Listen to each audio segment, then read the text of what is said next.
And we are live. How's everybody doing tonight? My name is Anthony Brian Logan, and you're watching and/or listening to ABL Live. Thank y'all for being here tonight. You could be almost anywhere in the world, but you're right here with me live in the show, and I appreciate y'all for that. We got a whole lot going on all over the internet, all over mainstream media, social media, and I don't know where to start. First of all, Anthony Fauci getting destroyed out there in Southeast DC in the Anacostia neighborhood 2 years ago. They're just now releasing that footage. Why, you ask? We'll talk about that a little bit later. Also, shout out to the comedian Neil Brennan, formerly of The Chappelle Show, one of the co-founders and co-writers of The Chappelle Show back in the day for Dave Chappelle, obviously on Comedy Central. He has a joke that went viral about the Second Amendment. We'll talk about that in a minute. Also, this mother on TikTok, a stay-at-home mom on TikTok, exposed her husband for allegedly cheating on her, allegedly. And the response is not quite what she wanted, although she kind of expected it. Weird. We'll talk about that in a minute as well. Also, Trump said he may have been arrested yesterday, which was Tuesday, March 21st, 2023, but that didn't happen. He didn't get arrested. They're still kind of mulling over it. Alvin Bragg still dragging his feet. But there was a protest, and at this protest, there was, of course, an interesting cast of characters, some of whom were obviously fake, obviously sent there to disrupt the movement. We'll talk about all those things and more on tonight's episode of ABL Live. And thank y'all again for being here. You guys are the best audience anywhere on these internets. If you enjoy what you're hearing just thus far, if you enjoy the content in general, please give the video a thumbs up, like the video, share the video, do all of that good stuff. We got a whole lot going on tonight. I'm not even really sure where to start. First of all, shout out to all the sponsors. Really, it's me, mostly, except for my good friends over at patriotpost.us. You guys check them on out right now. Patriotpost.us, their link will be in the description.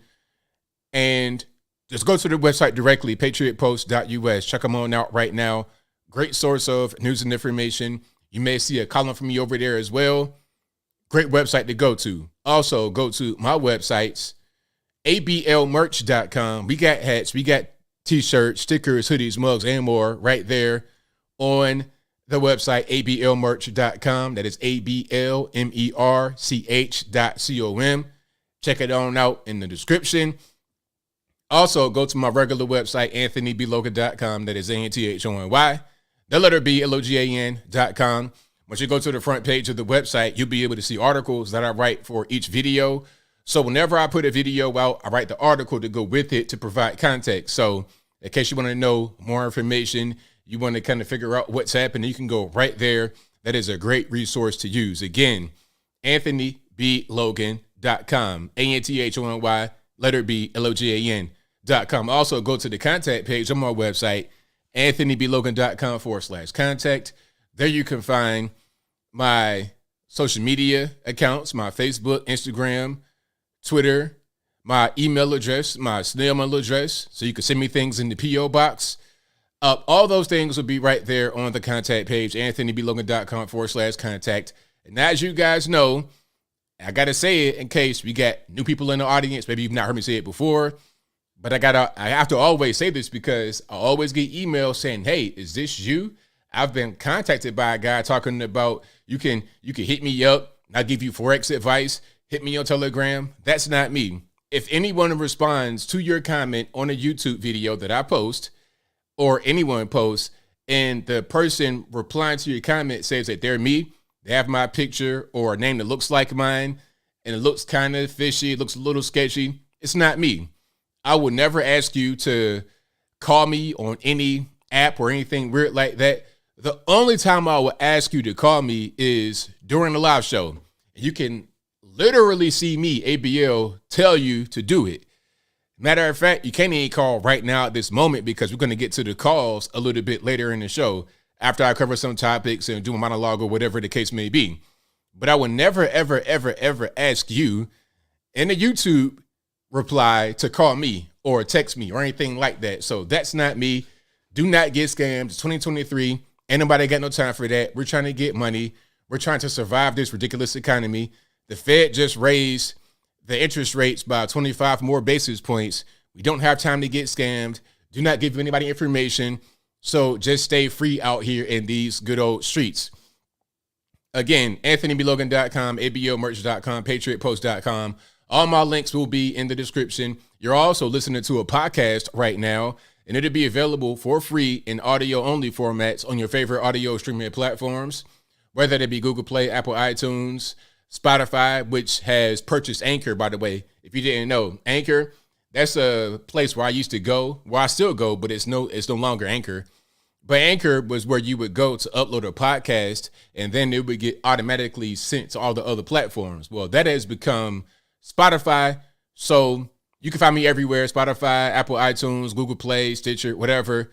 Link for that will be in the description, or go to your favorite audio streaming platform and search ABL Live. I'll pop right on up. And if you're over there, you might as well give me a 5-star rating. Give me a kind review, a recommendation, give me a share. Do whatever you can to help keep the show growing and moving and things of that nature. Alrighty. Now, if you guys email me things, it depends on how often you email me. If you email me a lot, like every day, like if you email me multiple times a day, at a certain point, I'm not going to be able to. If you email me multiple times a day, I probably will go ahead and block you. Please do not abuse the email button. I'm not saying you guys are doing that, but please don't abuse it, because I get so many emails. If I'm getting 20 emails a day from one person, I'm going to go ahead and block it because I don't got time. You know, it just kind of, if a person emails me once or twice versus the person who emails me 20 times a day, it makes it difficult for me to see anyone else's emails. So y'all please use the email button sparingly. And also, if you're sending me things in my to my P.O. box, if you send me something that could have been the email, I'm going to throw it away. I'm sorry. I'm going to put it in the trash. Like, don't print things from an email and send it to me on my P.O. box. That's just, I'm not going to read that. All right? Hey, you could give how many chats you want. You can give me all the money in the world. It wouldn't really matter.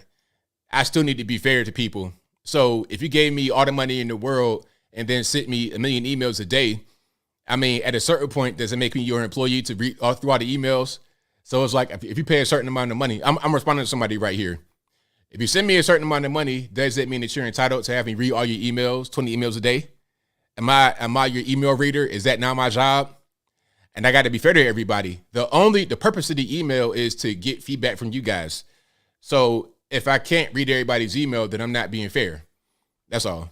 But thank y'all for being here. You guys are the best audience anywhere on these internets. We got quite a few things to cover. We got a lot of videos too that I've not played on these internets, and I got some things that I can't even put on here. I have some crazy stuff for you guys. Some wild stuff. You know what I want to see? I want to see this movie. I want to see a couple things. I want to see The Last of Us. I want to see The Last of Us TV series, but I heard there's a bunch of LGBT propaganda in it, so that might kind of turn me off. But I want to see a few things. First, the Last of Us series without all the LGBT stuff, and I also want to see a movie that has been banned in China, of course, and also Hong Kong and Macau, which is also pretty much China. Let me just get to the movie that had been banned and then to The Last of Us, and you'll kind of see what I'm talking about in a moment. So, check it out. So, the Winnie the Pooh horror film. Yes, Winnie the Pooh horror film. They have banned that in Hong Kong or Macau. Now, take a glance at this horrifying version of Winnie the Pooh. Who does that look like? And as a matter of fact, who does the regular version of Winnie the Pooh look like? Once you're able to figure that out, then you're able to figure out why this has been banned in China, essentially. Okay, here's the subhead. Winnie the Pooh horror film will not be shown in Hong Kong or Macau. The distributor apologized for the disappointment the withdrawal of the film may have caused viewers. All right. Yeah, it does look horrible, doesn't it? Scary, scary. If you grew up on that, if you grew up with Winnie the Pooh back in the day, and then you see something like that, that is very scary. All right. Oh man, look at this. Look at this. BBC is crazy. So, okay, they have a picture of Winnie the Pooh and Tigger right next to Xi Jinping and Barack Obama. That right there is a perfect comparison. Perfect comparison. All right. Shout out to them. So, censors in China have since clamped down on references. Okay, hold on. So, it was a meme, right? References to the original family-friendly version of the Winnie the Pooh have been used to protest against Xi Jinping in recent years. The meme began after an image showing China's President Xi Jinping and former U.S. President Barack Obama began circulating in 2013. Censors in China have since clamped down on references to A.A. Milne's character in a 2018 Christopher Robin film was banned in the country. So they literally banned Winnie the Pooh because Winnie the Pooh looks like Xi Jinping, and because of the meme that shows him next to Obama and then Winnie the Pooh next to Tigger. Perfect comparison. Okay, absolutely perfect. So Hong Kong's Office for Film, Newspaper, and Article Administration denied the film had been censored, saying it had issued a certificate of approval for the horror movie. But of course, that's not going to work because China has taken over Hong Kong and Macau, so they're going to have to ban it. All right. They're talking about technical reasons. That's the reason why it was banned. No, it got banned because China says, nope, we're not going to do that. We're not going to have this movie show our dear leader in a negative light. Yeah, Tigger for a black man. That's a little too close, ain't it? Tigger for a black man. But you have a very popular DJ, very popular in the hip hop culture, Big Tigger. You know, he's been around for a long time. One of the most well-known faces in, I guess you would say, the culture, hip hop culture. He used to host Rap City back in the day, and he's still doing this thing. I think he's on radio out there in DC. We'll talk about DC a little bit more a little bit later. So for now, I digress. Oh yeah, I saw that about Uganda. All right. Matter of fact, I think I'm going to go right into that since I'm right here. You know, we're talking about international stuff. We're talking about Winnie the Pooh and that got banned in China. And then I may get to Last of Us and some other stuff. We could just keep on. We could keep breezing through some of these early topics, and then we can get into the main event. All right. So let's check it out. You guys brought up Uganda. Dutch Schaefer says, make America Uganda with the Uganda flag emoji. Let's get into it. Now, this just came out recently, like 2 hours ago. This story got uploaded. I mean, it's not a new thing as far as Uganda is concerned. And as a matter of fact, you guys remind me to play the clip. Matter of fact, hold on. I'm going to just read this right quick, and then I'm going to get to the clip from some years ago that had been resurfaced recently. But you see the headline, Uganda anti-homosexuality bill, life in prison for saying you're gay. That's kind of simplifying it, but we're going to get to a little bit more in the article in a moment. Okay. Now, there was an interview on CNN. Here we go. This is from 6 years ago when it was uploaded. And this is Museveni. I'm not sure if he's still there. If you guys know about Uganda, let me know if Museveni's still there as a president. Let me see. Yeah, he's still the president. He's been president since 1986. So that's how many years? 37 years? Yeah, because I'm born in 84. I'll be 39. So 37 years. He's been the president. Interesting, but hey, that's their country. You know, people want to say, oh, he's a dictator. He's been the president forever. Look, if they like it, I love it. If that's what they want for their country, then that's not my business to really interfere with that. You know, it's funny because you can be killed for being LGBT in certain parts of the Arab world. I don't want to say the exact place. I don't want to say Saudi Arabia. It could be Saudi or somewhere else. You can literally be killed for being gay in some of these countries in the Middle East, and it's not really a problem. Why? Because they got that oil, and we don't want to mess that relationship up. Okay, we don't want to mess that up. If you are seen as a propagandist a journalist that has your country's best interest not at heart, you can be killed. Shout out to Jamal Khashoggi. They killed that man in the Saudi consulate, dismembered him, and it was no problem. Why? They got that oil. We can't try to condemn Saudi Arabia for doing something like that. After all, we have political prisoners as well, but different story. I digress. Let's get to the interview from Museveni a few years ago. What is your message to Western human rights groups, to President Obama, to lesbian, gay, bisexual, and transgender people? Respect African societies and their values. If you don't agree, you just keep quiet. Let's manage our society the way we see. If we are wrong, we shall find out by ourselves. Just the way we don't interfere with yours. Do you personally dislike homosexuals? Of course, they are disgusting. What sort of people are they? How can you go? I never knew what they were doing. That's how I've been told recently that what they do is terrible, disgusting. But I was ready to ignore that if there was proof that that's how he's born, abnormal. But now the proof is not there. So, in case you don't know, that was 7 years ago. That's the president of Uganda, Museveni. He's still there. He's still in power. And they most recently passed a law in Uganda that says if you identify as gay in this country, you will get life in the penitentiary. I think that's what they said. Yeah, life in prison for saying you're gay. That's what they say on BBC. Let's read some of this right here. Matter of fact, hold on. Let's play this video because this video says there's cheers and applause as they pass the bill.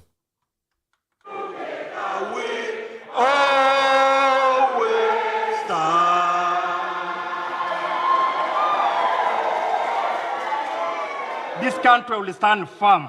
And once it passed, I can tell you, Madam Speaker, we are going to reinforce the law enforcement officers to make sure that homosexuals have no space in Uganda.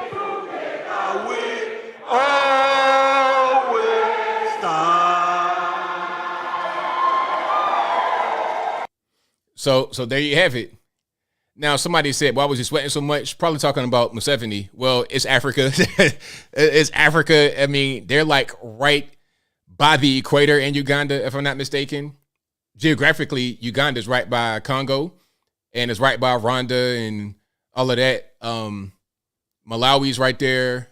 It's it's hot. And I'm sure he was, in Africa. That the AC ain't gonna do no good when you're in the equator and it's tropical rainforest conditions and it's 120 degrees. I mean, what are you gonna do? Anyway, I digress. So people who identify as gay in Uganda risk life in prison after Parliament passed a new bill to crack down on homosexual activities. It also includes the death penalty in certain cases. A rights activist told BBC the debate around the bill had led to fear of more attacks on gay people. There's a lot of blackmail, et cetera, et cetera. The bill is one of the toughest pieces of anti-gay legislation in Africa. Homosexual acts are already illegal in Uganda, but this bill introduces many new criminal offenses. And like I said, this is not something that's unique to Uganda. I think this is also a thing in Jamaica. Now, I don't want to get into the history of that in Jamaica. We got little kids watching. It could be a little graphic, and that may or may not be true. But it's called, it's like anti-buggery.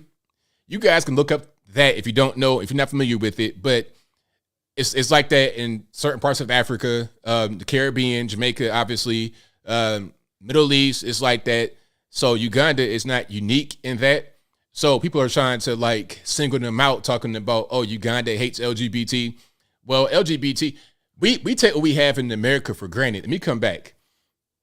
I might actually get into this right here in a separate video. Let me just come back.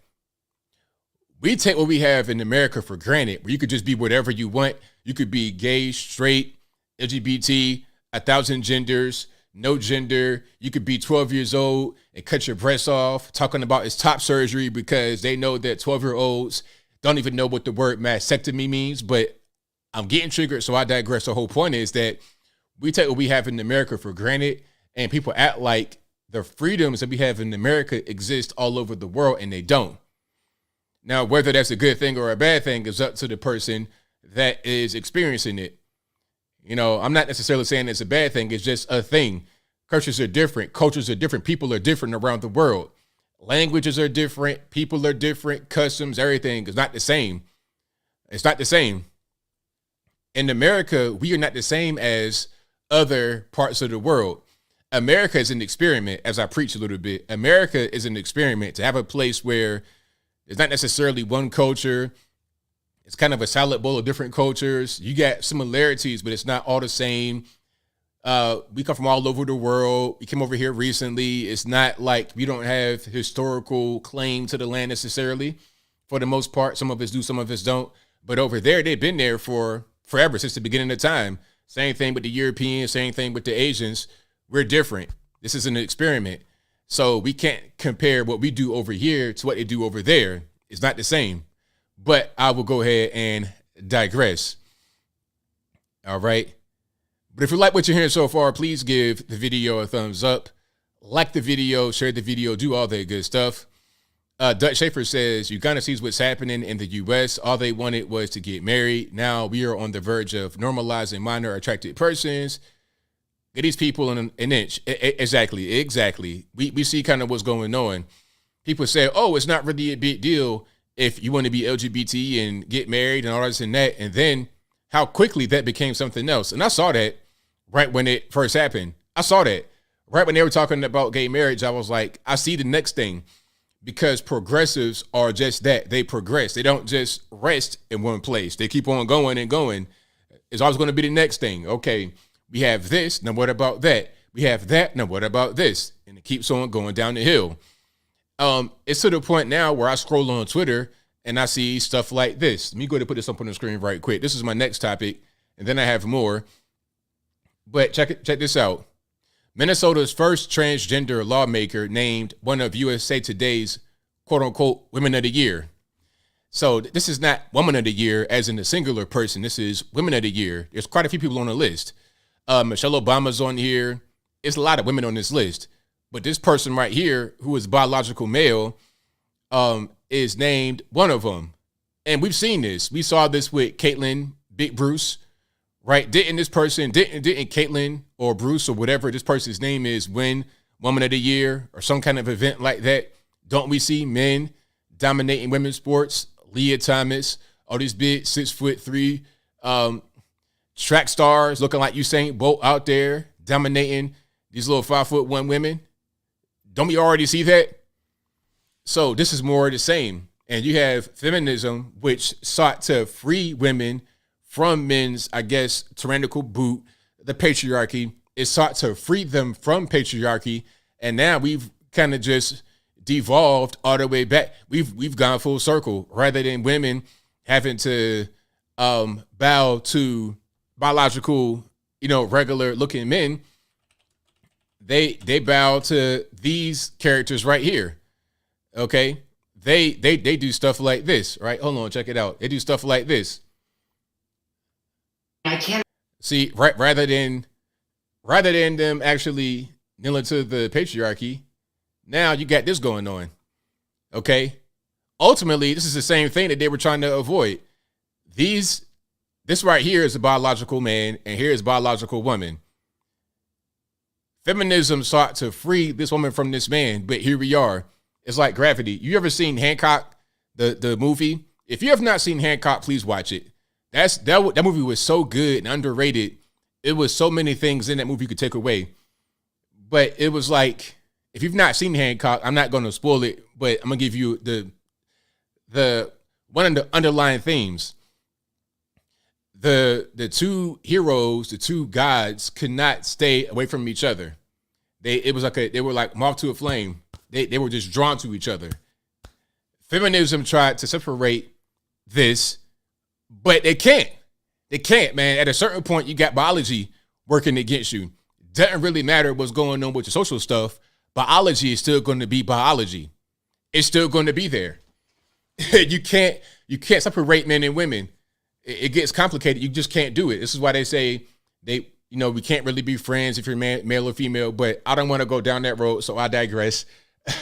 The point I'm making is all this stuff that they've been trying to do is just not working properly. I guess they're having some quote unquote success by brainwashing these children, but a lot of these children are having issues and they don't really like what they are experiencing. So now we got problems. Steve-O says, why they're on the floor? Your guess is as good as mine. I was reading that Drew Barrymore does that a lot on her show. I don't know why. I mean, there's perfectly good chairs right there. Okay, you got chairs right there you can sit in.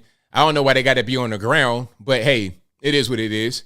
It is what it is. I don't know why people do the things that they do, but that's not my business, so I will move right along.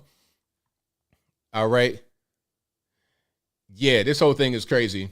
We got quite a few topics on deck. Oh, and I almost forgot one of my videos here. Well, it's not a video. It's just kind of a joke, but not really a joke. Have you guys heard of The Last of Us, the TV show? Well, I've not watched the TV show. I played the video game. I played both games. I play all of this stuff. They had Last of Us and then Last of Us Part 2. I played the DLC for the first one and then both of the actual games. But I was watching Fox today, and I forget their head medical guy on Fox that always comes on and commentates about the virus and things of that nature. We'll talk about the virus a little bit later. But this man really referenced The Last of Us to speak about a brand new fungus spreading across the country. Like, he was speaking about it and he was dead serious. I didn't quite catch the reference he made between The Last of Us and this actual thing that's happening in the country. But I'm like, yo, what am I in a simulation? Am I in a Truman Show? I think every single day that I'm in the Truman Show, and one day they're gonna reveal the cameras to me.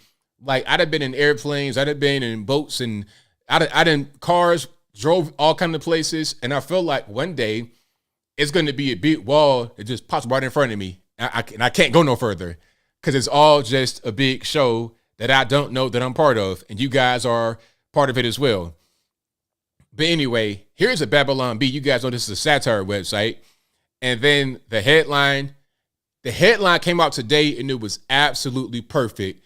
The timing of it, the delivery, all of that was perfect. This parody headline says, Fauci calls Wuhan lab to see if they can make some of that gnarly zombie fungus from The Last of Us. This was perfect. Perfect.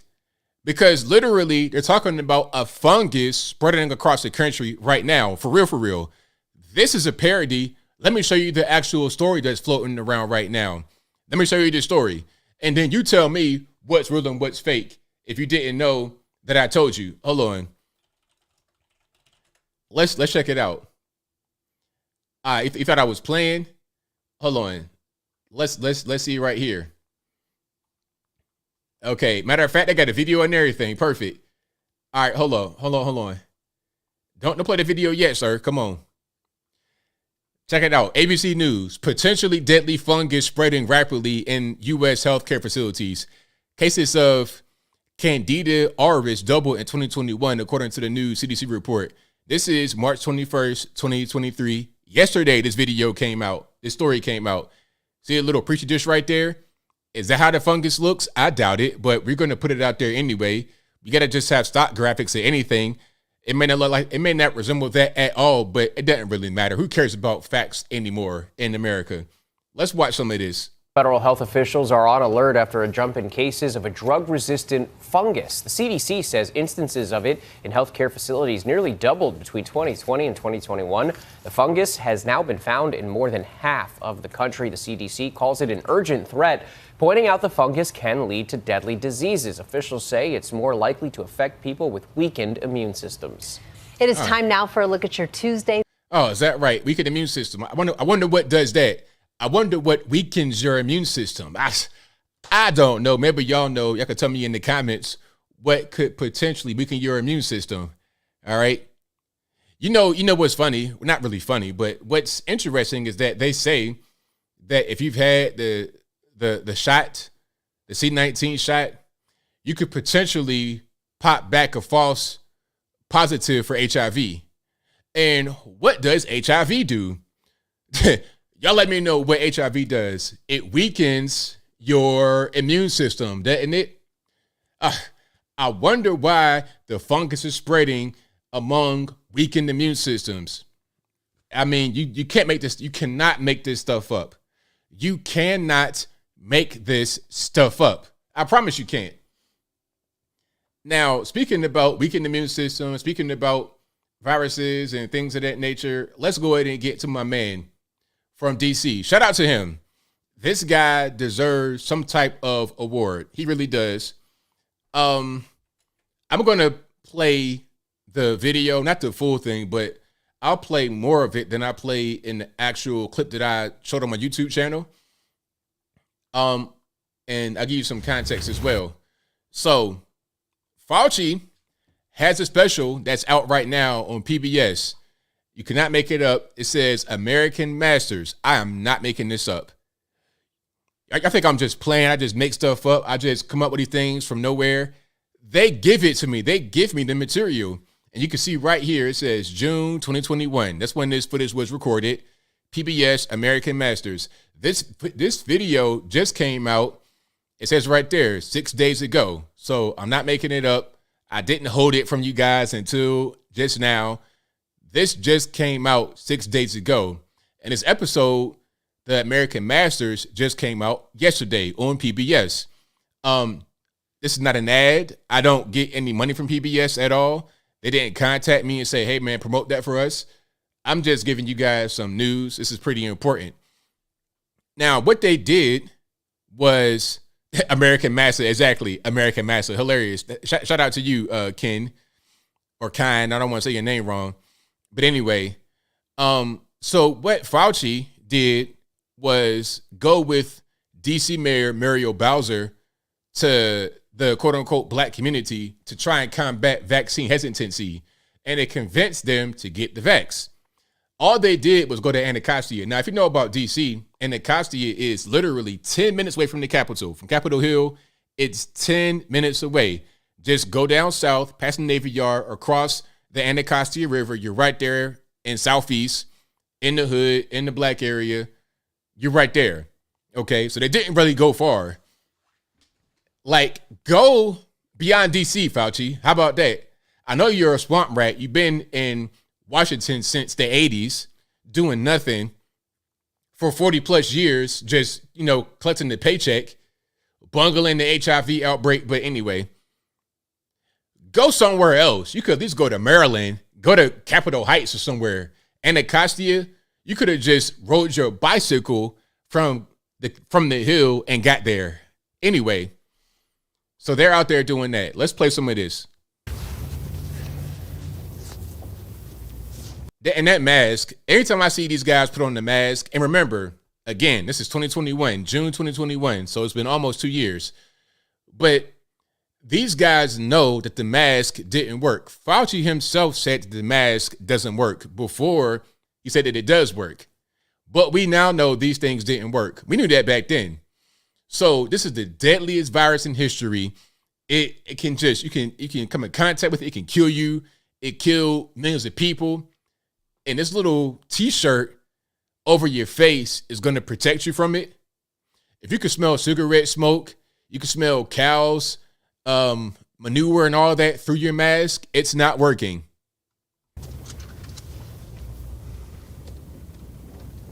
So now they're in just Anacostia riding around trying to find some black folks to put on camera so they can say we're diverse and we're trying to help the black community, all this and that and the third. So this is Anacostia, historic African-American neighborhood. In New York, they have neighborhoods. Here they have wards. So this is Ward 8. It's the typical social determinants of health, where they don't get good medical care, they have a high degree of HIV, high degree of COVID-19, the lowest level of vaccination. They're sort of the... Why did he mention HIV right there? There's no correlation between... Anyway, I'm just asking questions because that's not really what you would say in this context. But maybe that was on his mind because of what the C-19 vaccination does. Y'all tell me. Disenfranchised group that we got to reach out to. So the mayor is now with me, gonna exactly, NKM. It might block a droplet or two, maybe. Yeah, I remember that. Congratulate the people who are going to go out into the community to try and get people vaccinated. Hi, Madam A. Nice to see you. A real pleasure. Thank you for Great to be. It's my pleasure. Good to be here with you. It's going to be fun today. Yeah, yes, it is. And already, I think they told me they have more people that've been this morning than they usually have. Now, a little bit of context. I'm from Virginia, obviously. I have a lot of family in Washington, D.C. Matter of fact, I have family in Southeast, not far from where they are right now. So I've been around this area a lot as a kid and recently. Like, when I first went to the White House in 2018, I went right out Southeast right afterward to go to my aunt and uncle's house with my dad and everybody else, see my family members. Have at this site all day. Really? Yes. Fantastic. How you doing? I'm doing well. How are you? I'm good. So you see what's going on. Everybody's super happy, all this and that. Everybody's happy. They Fauci's there. Let's fast forward a little bit. We're going to watch the entire video. Let's see him going door to door and see the results that he's getting with the single women. And this video, what it illustrates is also why there's an incentive for the government to remove the man from the house, not even just black men, but all men, to emasculate the man and get him out of the family, to ruin the family structure, because without the adult male there, there's less resistance from outside forces like an Anthony Fauci or a home invader or something like that, which creates the necessary dependence upon the government because there must be the protector in some kind of way. If the male's not there, who's going to be the protector? It's going to be Anthony Fauci's goons coming to your door to quote unquote protect you. We're talking about vaccines. I know. Y'all coming on. Yeah, Dr. Fauci really wants you to get vaccinated today. If you're not vaccinated. All right. I've been Fauci. Good. You got your Fauci ouchie? Yeah. I'm vaccinated. Well, good for you. Hello. Hi. It's nice to see you. Nice to meet you. Same here. I've been vaccinated since April the 23rd. And I did it because I felt I needed to be a solution and not part of the There you problem. go. Great. Do you think it hurts or what is it? No, it does other things to me. I just pass out. How old are you? Oh, did you hear that? She said when he asked her, did it hurt? She says, nah, it did other things to me. I thought I was going to pass out. That's not a very good sign. I'm older than you, so don't feel badly. Don't feel bad. I'm 80. Me too. Oh, good. Me too. I'm 80. So everybody's super happy. A lot of the women and whatnot, they're happy. Single women, everybody's cool, right? Well, I give it back to you. All right. And we're going to come back and talk to her son. What are we going to do about those other states? Oh, my God. Let's get past this part. Let's get to my man. Like everybody before my man, it was smooth sailing. Dr. Fauci, got the Fauci ouchie. It's all good. And then my man's like a brick wall. No, you got infected. It's very, very good at protecting you. Just the Anacostia, so get up there. Okay. All right. See you later. Thank you. Have a good day. The people in America are not settled with the information that's been given to us right now. So I'm not going to be lining up taking a shot on a vaccination for something that wasn't clear in the first place. And then you all create a shot in miraculous time. It takes years to create vaccination. Well, it used to take years. Okay, it used to. You know how many years were invested in this approach?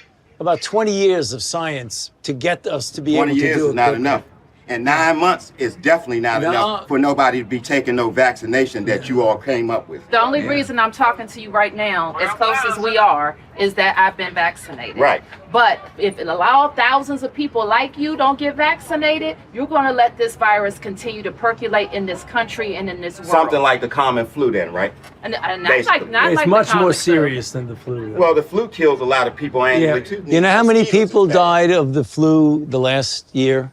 I mean, not this year, virtually none, but the previous year, about 20 to 30,000. You know how many people have died from COVID-19 in the United States? 600,000 Americans. Well, the number that you all given that died, that's once again That's you all's number. You gonna pass? Yeah, definitely. All Because when you start talking about paying people to get vaccinated, when you start talking about incentivizing things to get people vaccinated, it's something else going on with that. Something else going on. It is something going on. There's something else. You're right, but I'm glad millions of people like me and most everybody here didn't get an incentive. You know what their incentive was? Protecting their health and protecting the city. But that's Nah, don't. Where you going? Let's stay. You done came to my house. You done brought PBS, camera crews, like 15 people. Dr. Anthony Fauci. You came down from Capitol Hill, down to Anacostia, down to the hood to talk to me. No, stay right here. Let's talk. Let's have the conversation. Don't run away. Don't shut me down. Nah, let's do it. And really, to be totally honest, to give them a little bit of credit, I'm surprised they put this footage out there because it makes them look terrible. Speaking about Fauci and Muriel Bowser, it makes them look terrible. I'm surprised they put this out. But nah, Ms. Bowser, don't go nowhere. Stay right here. Let's talk. It's okay, because y'all campaign is about fear. It's about inciting fear in people. You all attack people with fear. That's what this pandemic is. It's a fear. It's fear, this pandemic. That's all it is. The end scene was kind of weird. I don't know why they showed him opening the bottle. Like, I thought it was some pills or something, but I think it might have been hand sanitizer ultimately. So yeah, shout out to my man right here. This guy was spot on. If I could find him, I'd love to get him on the interview. Now, I know it's old footage, but it just came out. So I'm not speaking about things that were known about 2 years ago. I've not seen this until a couple of days ago or a few days ago when it was released. Okay. But I'd love to get him on the show and give him an interview, talk to him. My man from the Southeast Park, DC, Anacostia. I'd love to get him on the interview. He did fantastic. You know, guys like that, better than your regular politician, better than your city council, better than the mayor. He could potentially be the mayor of DC rather than a Muriel Bowser, somebody like that. Yeah, right on. And he's saying what a lot of us have said all over the world and definitely in this country. Look, this whole thing with the vax, you developed it in 9 months. Why would I take that? I had that same exact thought process in my mind. They're talking about Operation Warp Speed and we're going to get a vaccine developed. I'm like, I want no parts of that. How many more commercials for mesothelioma and Camp Lejeune must I see to know that it's not good to participate in anything that they don't really know if it's safe or not? It's a brand new thing. It's killing everybody. Misinformation is floating around about it, talking about, oh, if you get the vax, you'll be fine. Although that wasn't true. The mask will help you. That wasn't true. Basic things like the mask helping you wound up not being true. So if they can't get basic things like germ theory right, if they can't get basic things like that right, then how are they going to get the vaccine right? Why would I put it into my body? Brand new, experimental.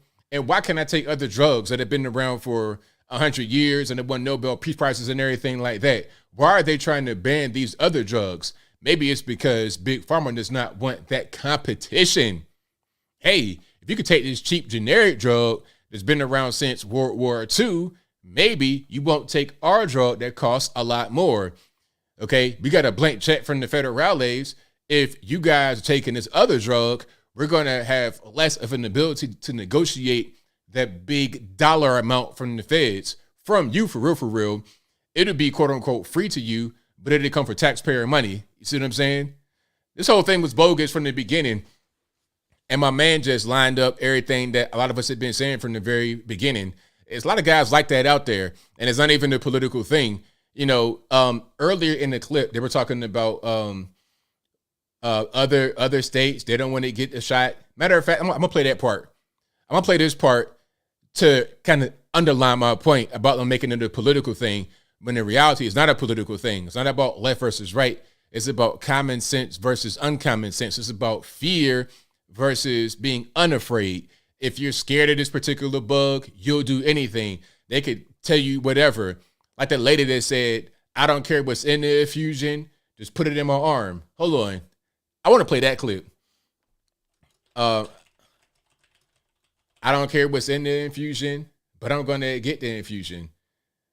Hold on. I gotta find that. I need to find it like right now. But if you like what you're hearing so far, please give the video a thumbs up. Like the video, share the video, do all that good stuff. And I appreciate you if you did.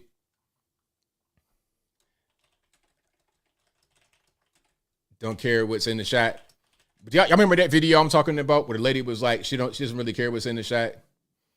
I was like, lady, come on. That is irresponsible. You need to know, you need to care what's in the shot that you're taking. Yeah, I probably won't be able to find that. But it's fine. Y'all remember what I'm talking about. Yeah, fear, fear, fear. Exactly. 100%. I'll find that video in a minute. Let me play the other clip right here that I was speaking about the whole left versus right thing they were trying to push. Do about those other states. Hold on, let's. What are we going to do about those other states? Oh my God. They're going to keep the outbreak smoldering in the country. It's so crazy. I mean, they're not doing it because they say they don't want to do it. They're Republicans. They don't like to be told what to do. Right. And we got to break that, unpack that. How you guys doing with vaccine? See what I'm saying? Just complete nonsense. Now, I found the clip I was looking for. I found it. Remember this? This is from 2021, right around that same time. This is March 2021, and the clip we were just watching was from June 2021. And let's see this lady right here. I'm not sure who she was, but she's out there with Andrew Cuomo. Wow. It's funny how things can change in a very short period of time, but I digress. I'm not asking what's in the infusion. I'm not looking up all of the ingredients in the infusion. I am sticking out my arm and I am taking the infusion. That's crazy. Look, I don't care what's in the infusion. I don't care about the ingredients. I'm saying, yo, get it to me. I could turn into a whole werewolf by midnight tonight. I don't care. Get it to me. That is crazy. That is irresponsible. That is not how you should go live your life. I want to know what's in it. I want to know what I'm putting in my body. I like to know that. I'm the kind of guy that might read the ingredients of a thing that's in the grocery store. Just maybe. Hey, what's in this? Just I might want to know kind of what's going on. And if I'm talking about I'm shooting myself up with something, I definitely want to know what's in that. I definitely like to know. Hey, hopefully she's still rocking and rolling. I don't wish that she would kick the bucket or anything like that. But, with that kind of reckless mentality, hey, man, the chances are kind of slim. No pun intended, but I digress. If you like what you're hearing so far, you guys know what to do. Please give the video a thumbs up. Like the video, share the video, do all that good stuff. And we got quite a few things on deck here. Let me go ahead and get this bookmarked. Make sure I got the Uganda video bookmarked so I can do that tomorrow. But what else we got? Oh, let's talk about the TikTok mom. Now, that video is doing very well on my channel right now. Let's rewind. Let's give a little bit of history, a little bit of backstory before we get into the actual video. So, this stay-at-home mom on TikTok, she's married. She thought her husband was cheating. I'm not sure if she confirmed it or not, but here's what happened. So they go to a convention in Vegas, and during this time, the husband goes to a strip club without telling the wife. Now, apparently, she was, or the husband was there for a long time. The husband says that he was lured to the VIP room and was drugged, and he lost about 5 hours of time. But when he got up, he was able to leave and everything was okay. That's what he says. But I guess the wife's not buying it, and she's accusing him of cheating on her. Okay? So she filmed herself on TikTok, I guess, throwing things out of the house that he pays for because she doesn't work. Anyway, and she did a lot of videos about the situation, raging and getting a lot of the people, a lot of the women especially, on her side against the husband. Now, what she didn't realize is that she would soak a lot of anger in these people. So what they did was, and this is what she's saying, could it be fake? Potentially. We'll talk about some fake stuff in a minute, for real fake stuff. But she says that people from the internet found her husband, found his Facebook first, then they found his place of employment. They started calling the job, harassing him and trying to get him fired. Now she's upset because it's like, hey, I'm a stay-at-home mom. I got little kids. I don't have an income. He's a breadwinner. He pays all the bills. So if he gets fired, now we're going to be out of luck. And the moral of the story, before we get to the video, the moral of the story is, if you don't want to have your life turned upside down, maybe don't air out your personal family business, okay? If you're mad at your husband, talk to your husband. Don't talk to TikTok. That won't help. Do you think that talking to TikTok about your personal family life is going to help anything? Or do you think it makes more sense to talk to your husband if you got a problem with your husband? Okay? Confront him. Talk to him. Work it out that way. That's better than going to TikTok and airing your stuff out there. But let's go ahead and play some of this. And you know what? This is part of the reason why they want to ban TikTok. And this is beyond TikTok. It's social media. People will do anything for a little bit of attention on social media. People will risk their whole lives. We've seen influencers fall to their deaths trying to get a selfie, a picture. This right here, doing this right here, you die trying to get a picture.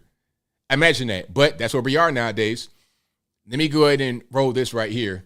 Oh, and before we roll the video, you guys check out the set, because it is a set, because she has other videos on her TikTok and it's like this. She's off center.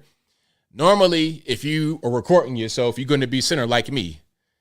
In every video I'm in, I'm always in the center of the frame. That's just normal how you would present yourself, right? Center frame. I have my little set set up back here. I have things on the left and the right of me, right? I got things going that way so you can, okay, it just makes sense. She's kind of off a little bit to the left side of the screen because she's shooting vertical and she wants you to see the other side of the screen. Now, on the right-hand side right here, you have a little message, please be kind, that she put in afterward. But there is some actual hard props in the background behind her. You got an old school radio, record player, and some records underneath that. Okay, nice vintage touch. But on top of the record player, there's two items. Obviously, this is like some kind of little plastic or metal or something figure of a middle finger sticking up. So that's very classy. And then right next to that, there's a book or something. It says Trixie and Katia. These are two drag queens. All right. These are two drag queens. So she has little children and she has drag queen paraphernalia around the children. That's a red flag right there to me. But let's go ahead and roll the clip. There might be a tad bit of cuss, and if it's not my fault, blame the white lady. Don't blame me. I'm playing. You guys know it. But anyway, let's go ahead and roll it. Holy shit. Hi, everyone. I want to start by saying thank you for all of the love and support and the feminine rage.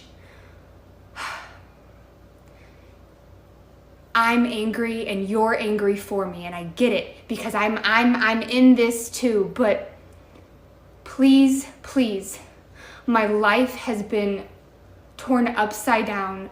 We are a one-income household. I'm a stay-at-home mom. Please don't threaten, and please don't try to call my husband's place of work. You're just going to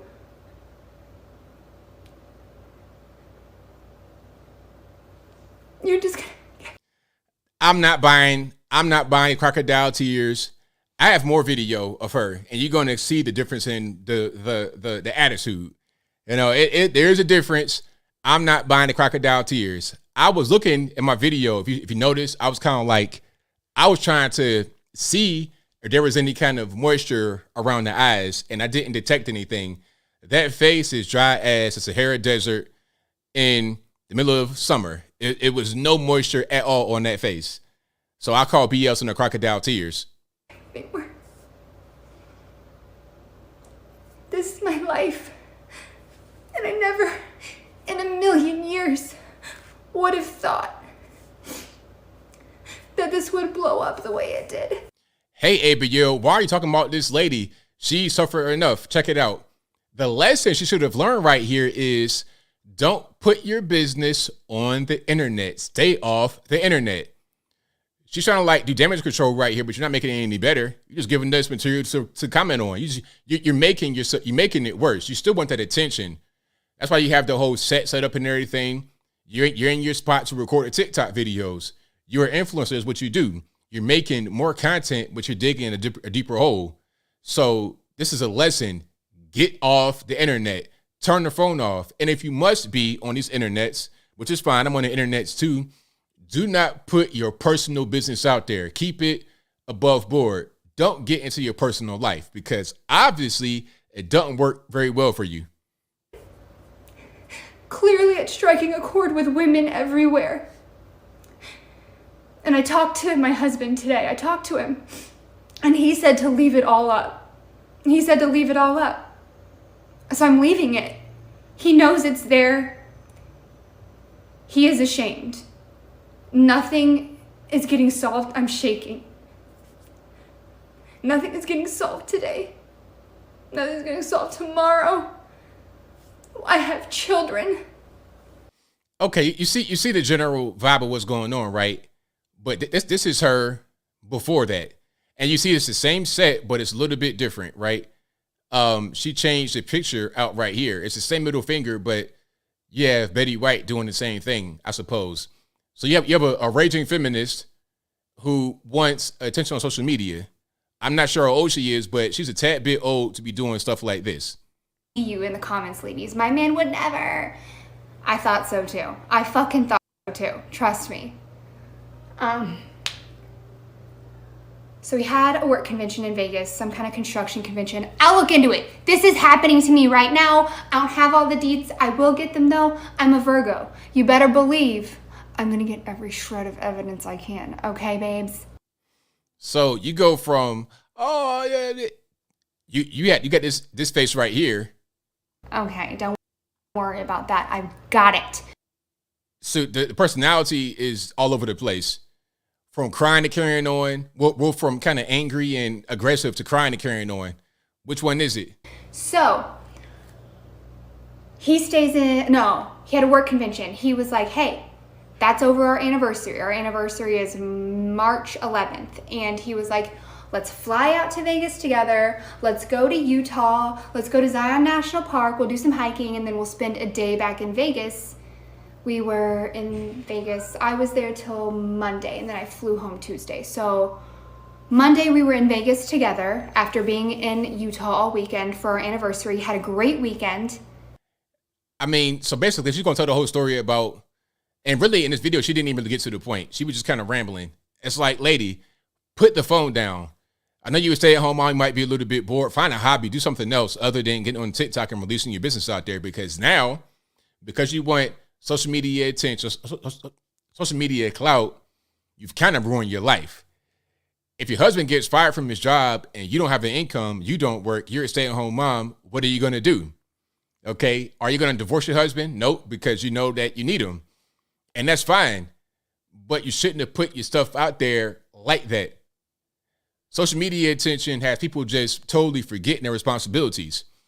So, moral of the story from my point of view, do not let the internet get in the way of regular everyday life. You still got to pay bills. You still got to take care of your kids. Don't let these things distract you from your regular life. That attention that you're trying to seek, it ain't worth it. I promise it's not. Them few thousand likes, a few million likes on TikTok won't equal up to having a family in the future. It won't be worth your kids growing up in a broken home. But really, for real, I mean, this lady right here, I don't really see her lasting too long anyway in a marriage. Like, and if she does, man, God bless that husband because he's going to go through it. He's going to go through it. I'm sure he probably already gone through it anyway, so it is what it is. But if you like what you're hearing so far, please give the video a thumbs up, like the video, share the video, do all that good stuff. Now, some of you guys say it's fake. I thought it might have been fake too because, like I said, she changed the background here from video to video, from this video to this one. You put the drag queen stuff back there. Like, what's going on? Are you a paid person? Are you a paid provocateur? You know, I wouldn't be surprised if TikTok paid her to put this kind of stuff out there to sow discord in America. You know, I heard that they said TikTok would show 13-year-olds suicide videos. Americans, not Chinese, because like I said before, TikTok, and I kind of want to get to that in a minute as well, but TikTok, they are the actual Western version of TikTok, called TikTok, is banned in China. The Chinese version of TikTok is called Douyin. Douyin shows different things than TikTok does by default. Douyin shows young people accomplishing great things, science experiments. It shows them celebrating their teachers, throwing them surprise birthday parties. It shows positive videos. Also, there's laws in China, and I guess there's mechanisms on Chinese devices where a child cannot be on it for more than 40 minutes a night. So there's limits. They understand what TikTok, what social media can do to children, both positive and negative. If you flood TikTok with educational, entertaining videos, that's going to be better for a child's development than a 13-year-old seeing suicide videos, okay? Or better than you seeing a wife's family fall apart, getting ready for a divorce, negative things like that. Flood the platform in the U.S. on our version of TikTok, but in China, it's not like that. They don't allow their youth to see what we see, but they feed us. They give us all kind of Western garbage, all kind of trash, all kind of just inappropriate adult things, just negativity, mindless stuff. Like somebody said earlier, and I forget who originally said it, but TikTok in its current form in the West is digital fentanyl. All right. Now, I have a video from an executive over at TikTok because, you know, they're trying to ban it, and the executive is speaking out against that. So let's watch this right quick. And I'm going to make an observation about this video after we get to watching it. It's not too long. Let's check it on out. And here we go. It's Show here. I'm the CEO of TikTok. I'm here in Washington, D.C. today, and I have some news and updates to share with everyone here. As U.S. lawmakers consider a potential ban on the explosively popular TikTok, the CEO of the video sharing app appealed directly to users to make their voices heard. Now this comes at a pivotal moment for us. Some politicians have started talking about banning TikTok. Now this could take TikTok away from all 150 million of you. CEO Xiaozi Chu will testify on Thursday before the U.S. House Energy and Commerce Committee.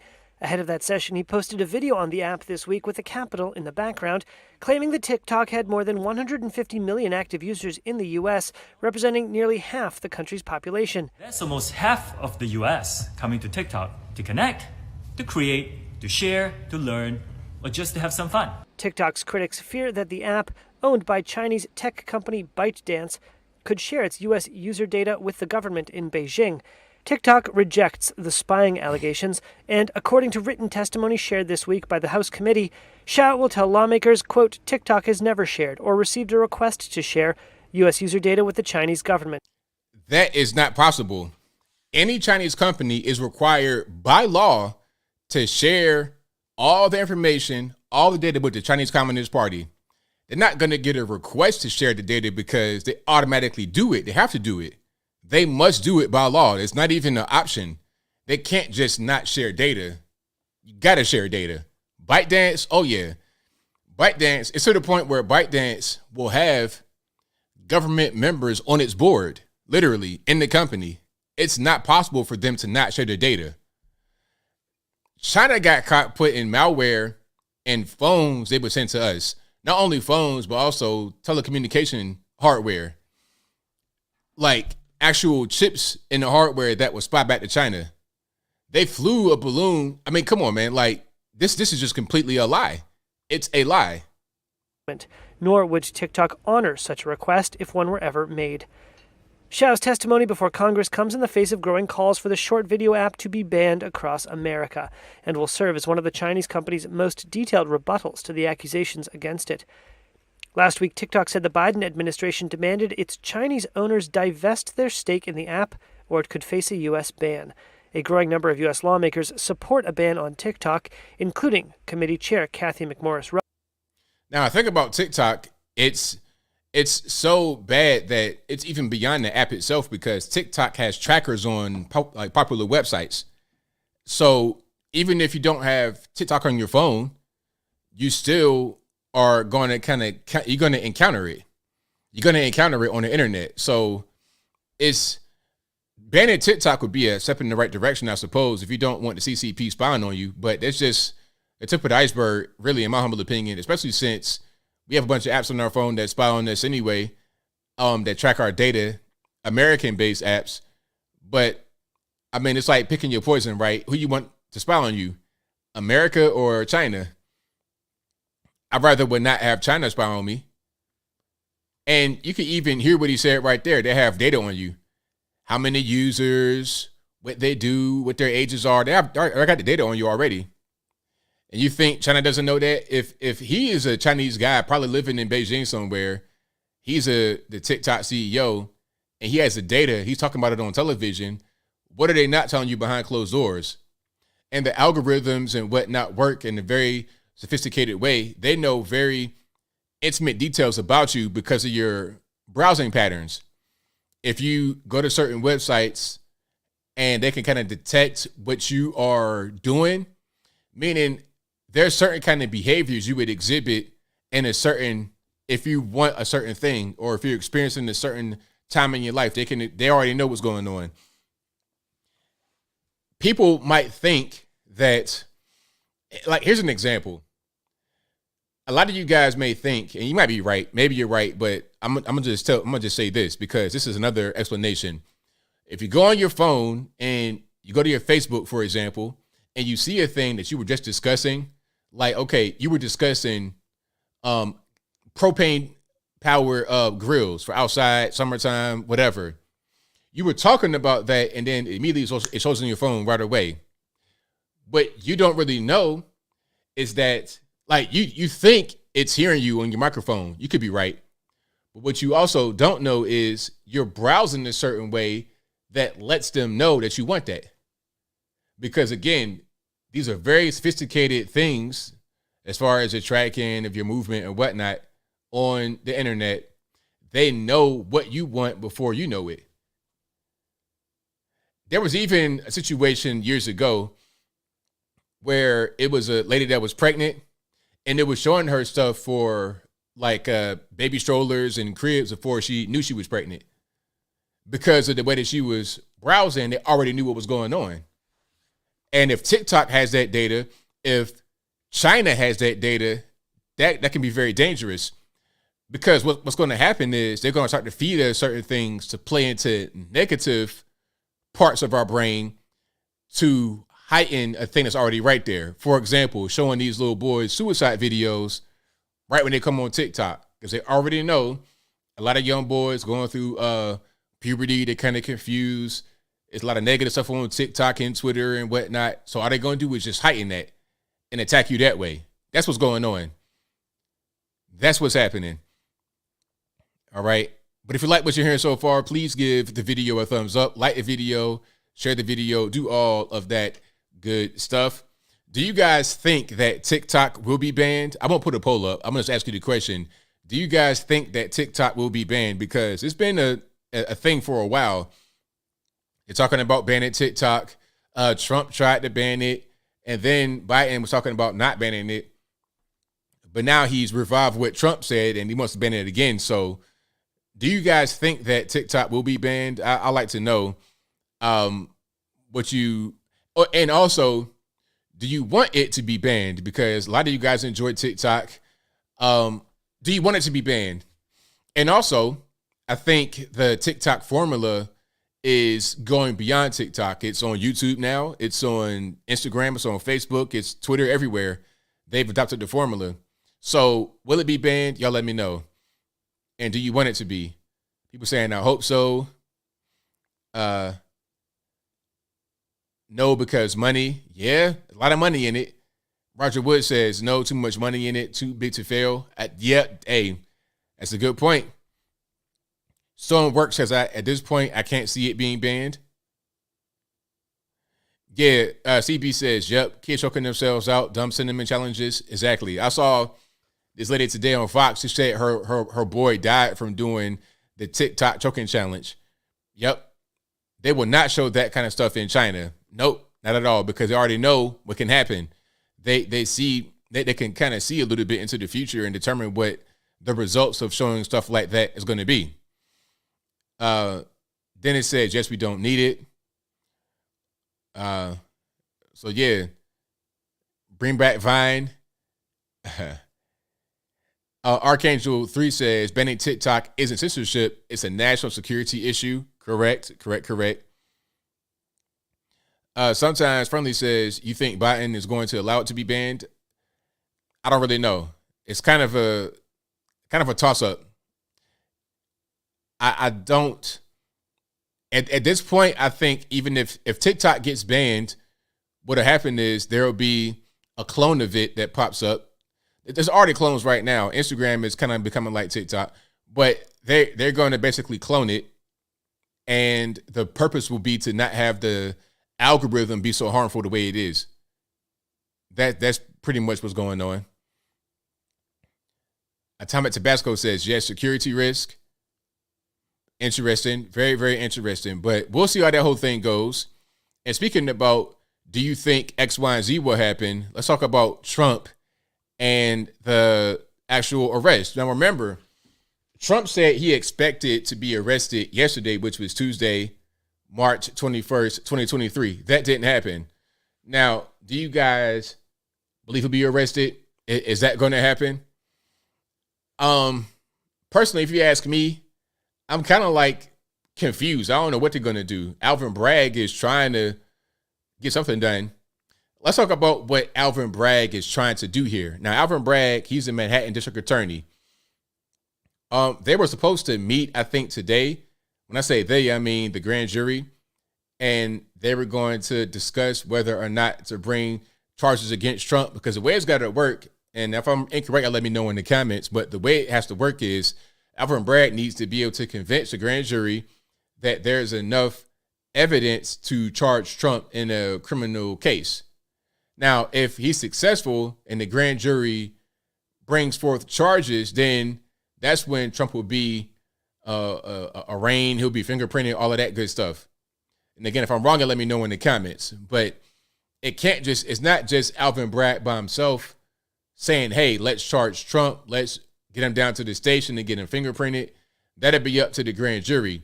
Now, the grand jury was supposed to meet today, but that didn't happen. It got postponed. So tomorrow, I don't really know when they're going to meet again.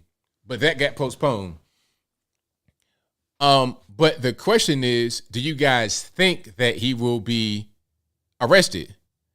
That's what I'm looking at here. I think Alvin Bragg is just doing too much. And let me get to what Alvin Bragg wants to do. Let me get down to the core of the potential charges, okay? Now, we all know about the whole Stormy Daniels thing, right? Allegedly, Stormy Daniels and Trump had an affair years ago. Now, right during the election cycle, allegedly, Michael Cohen, Trump's lawyer, paid her $130,000 to be quiet and hush money. And allegedly, through Trump's businesses, Cohen was reimbursed. Now, that action, they call it hush money. And the way that the money was distributed is the actual problem. So apparently, if Trump did it, he recorded it improperly on his tax record. So that right there is a misdemeanor. In New York City, there's a 2-year statute of limitations on misdemeanors. So if the charges are about that, a misdemeanor, there's nothing there. At best, it would have been a fine. It wouldn't have been no jail time anyway. And we're way past the statute of limitations. That's first. Second, the only way to make that charge stick is to make it elevate to a felony. And the only way to do that would be is if they said this was a campaign finance law violation. Now, they got to be able to prove that Trump first paid the money to Cohen and that he knew that the money was for Stormy Daniels to keep her quiet, and that the money was paid because he had the election in mind. They're trying to say that he paid her because he wanted her to be quiet, because if she didn't be quiet, then that'd interfere with the election. So that was an improper campaign finance contribution.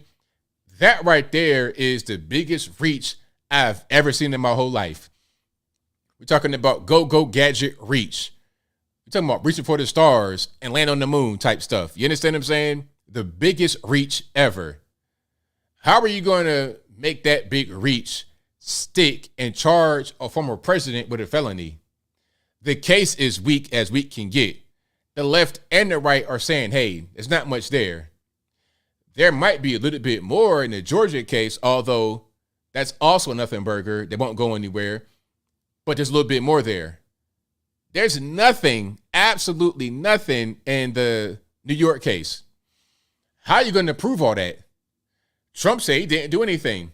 As a matter of fact, Stormy Daniels said there was no affair. Trump said there was no affair. And as a matter of fact, Stormy Daniels owes Trump $300,000 because of a defamation lawsuit, if I'm not mistaken. Hold on, let me put it up right quick. So Stormy Daniels owes Trump money. So matter of fact, hold on, let's look at this. Let's look at this here. This is on NBC News. Stormy Daniels must pay $300K to Donald Trump after losing defamation case appeal. And she says, I will go to jail before I pay a penny. And the adult film actor tweeted after an appeals court ruled against her. So she owes him some money. Now check it out. Adult film star Stormy Daniels lost her appeal in her failed defamation suit against Donald Trump, leaving her owing almost $300,000 in legal fees to the former president. Okay, so, I mean, what are you going to do? She owes him money. She denied the affair. He denied the affair. Michael Cohen is all they have because he pled guilty in the case, and then I think he got locked up or something happened. That's all they have. But there's no evidence beyond Michael Cohen. That's not enough to get the former president locked up. It's not enough there. I mean, if Hunter Biden can literally smoke crack on camera, if he can literally buy a gun illegally, lie on his background check, and then toss the gun off in the middle of some bushes in Wilmington, if he could do all that and not even get arrested, you are not going to get Trump on some ticky-tack nonsense, some loosely connected nonsense like the whole Stormy Daniels thing. You're not going to get him on that. So Alvin Bragg is just really reaching for the stars, trying to land on the moon. He's going to end up landing back right where he's at in New York City. All right? So that's kind of what that is. Shout out to you guys looking at Stormy Daniels like, oh, she's hot. You guys got to stop. You guys got to stop, man. Man, you guys know what comes with that. Stormy Daniels is going to rob you. But anyway, I digress. Hunter Biden smoked crack on camera. Nothing. It was so crazy. 52 quote unquote intelligence officials wrote a letter saying, hey, that's not him. That's Russian propaganda. It's like, sir, why are you trying to lie to me? I can see him with the pipe in his mouth. He's smoking. I mean, don't show me a picture of this guy getting high and tell me it's not him. Don't do that. Okay, here's a cell phone, but you know what? It's not a cell phone. This right here is a piece of cheese. This is a piece of cheese. How are you going to tell me that? I see a cell phone right in front of me, sir. It's not a piece of cheese. What are you doing? That's how they treat you, though. Like you're just ignorant, you're dumb, you don't know anything. That's how you're being treated. It's crazy. All right, but I digress. If you like what you're hearing so far, please give the video a thumbs up, like the video, share the video, do all of that good stuff. And we're going to see what happens.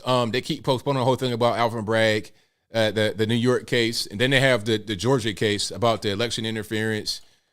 But that's going to be nothing burger as well. They've been trying for years. You know what? If this is what they do, and I think that at a certain point we need to kind of put a clamp on this. It's not constitutional. You have the right to a fair and speedy trial. Am I right about that? The way that the law is used right now, we're very in a society, we're very litigious. Bring it to court for everything. The court process is long, it's drawn out, it's expensive. They want to wear you out. And that's how you get to be pleading guilty. Do you want to stay in court for 5 years of your life, or do you just want to plead guilty and pay a fine? That's how they get you. And at a certain point, that should stop. It's kind of an abuse of the system. If you're going to lock me up. But don't have me in court for years and years and years, spending millions of dollars to defend myself when you know I didn't do anything. If you have evidence, find the evidence, try me on the evidence, lock me up. I'd rather get locked up for what I actually did. If I break the law, lock me up. You got the evidence? All right, bet you won. Congratulations. Here's your cookie. Eat that. But don't have me in court for 10 years fighting the case to not even go to jail, just to take my money from me, to take my time and my money. That's worse. I'd rather would do 6 months to a year in the penitentiary if I'm guilty of something than to have 10 years of my life going back and forth to court, losing all my money. I don't want to do it. Yeah, I don't have time for that at all. Time and money, exactly, Sage J. Let's go ahead and get straight to the chase. Lock me up or don't. But don't have me in this purgatory of court. That's where Trump is. Trump's been in court dealing with this stuff since the campaign in 2016. Russia hoax, Georgia hoax, Stormy Daniels. I mean, what else? January 6th, all kind of stuff. It's crazy. All right, but let me see if I can find more about your man, Alvin Bragg here. And if you like what you're hearing, you guys know, you know the drill. Go ahead and give me that. Go ahead and give me that thumbs up. That'll help me out a whole lot here. All right. 21st District. Hold on. Let me see if I got something. This might be a little bit of something right here from Elise Stefanik. Let's see what she says. 21st District Congresswoman Elise Stefanik released a statement Saturday saying Trump's possible arrest is a continuation of a disgraceful and unconstitutional pattern going back to the Russian collusion case. She continued on to say that America First patriots have never been so energized to exercise their constitutional rights. I hate when people on the news halfway read statements. Like, it's funny. That's why Twitter is good, because I put out my whole thing right there on Twitter. So when the news refuses to read it all, you can read it for yourself and bypass them.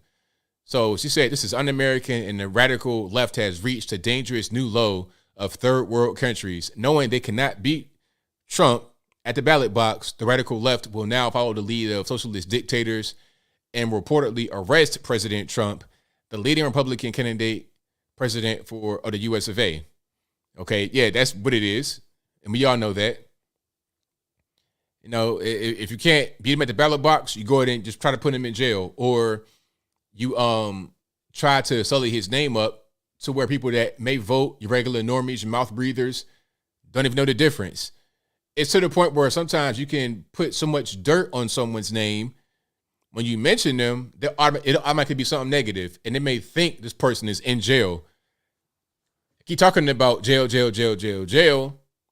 So the person that is not really in tune with politics thinks that they're in jail. So when you bring them up, they'll be like, oh, isn't so-and-so locked up? No. It's like all these random celebrity death rumors. So when the person you don't see them for a while, and then there was a death rumor, it was never confirmed, but you just believe it. So when you hear the name again, you're like, oh, I thought they were dead. But you heard a rumor and you didn't see him, so you just put two and two together in your mind and believed it. That's how they do on the left. And in the media, they know that about human beings. And they play on that. They most certainly play on that. But I have more to get to here. Let's get to the Second Amendment joke, shall we? Did you guys see the Second Amendment joke from Neil Brennan? Now, Neil Brennan, as you guys may or may not know, he is the guy that created the Chappelle Show alongside Dave Chappelle. He was a Chappelle Show's co-creator and also a co-writer on the show. So he's a comedian. I've not really seen this stuff beyond the Chappelle Show, so I don't know if he's a funny guy, a comedian, or whatever. And I want to say this. I enjoy comedy. I'm not a guy that thinks everything is so serious. And I support Neil Brennan's right to express himself in comedy. I would not say that Neil Brennan should stop doing comedy. Never. I want him to come out there and say jokes, do whatever you want to do. Freedom of speech, 100%. But I have the right to comment on it if I think there's something to comment on. And as I was saying before, I think comedy is one of the last few bastions of free speech. You're able to say what you really feel in a comedic way. You may not always feel that way. Sometimes jokes are just jokes and you don't really feel that way. Sometimes jokes are not just jokes and you feel that way and you're saying it in a funny way. You're not trying to be offensive or anything like that. You just are expressing yourself. Regardless of how somebody feels, it doesn't really matter. It's freedom of expression. But I can comment on it and take it to the next level. He's joking about the Second Amendment, but I feel like there might be a little bit of a serious tone to it because I've heard this before from non-comedians. He's just saying it in the way that some find funny. That's all. But let's go ahead and roll it here, and then I'll give my take on it. Oh, if you guys have not seen this, basically he's talking about, well, matter of fact, he'll explain himself pretty well. Let's go ahead and roll it. Right, which is why I'm proposing we test their theory and once a year have a head-to-head showdown. Matter of fact, hold on. I want to play a fuller version of that video because that's not really it. He's not giving you the whole thing. Matter of fact, I'll just explain what's going on. I don't got that much time. So basically, he was saying he doesn't really buy the left. He doesn't really buy either side of the gun argument. And he's talking about, well, people thought it was a good idea to stockpile guns to fight the government. And he says, well, that might have been a good idea in 1776, but what about right now? Okay, because he's saying that firepower is getting better. So some context right there for that joke. Right, which is why I'm proposing we test their theory and once a year have a head-to-head showdown. Say 100 members of the NRA versus, I don't know, 2 members of the military. Broadcasted on Fox Christmas Day. Like, Merry Christmas and welcome to the 2022 NRA Military Showdown. Let's go down to the field of battle, meet one of our NRA combatants. Sir, what's your name? What kind of weapon do you work with? He's like, my name's Andy Baker, and I got an AR-15, wearing Kevlar head to toe. Andy, how confident are you, scale of 1 to 10? Fucking a million.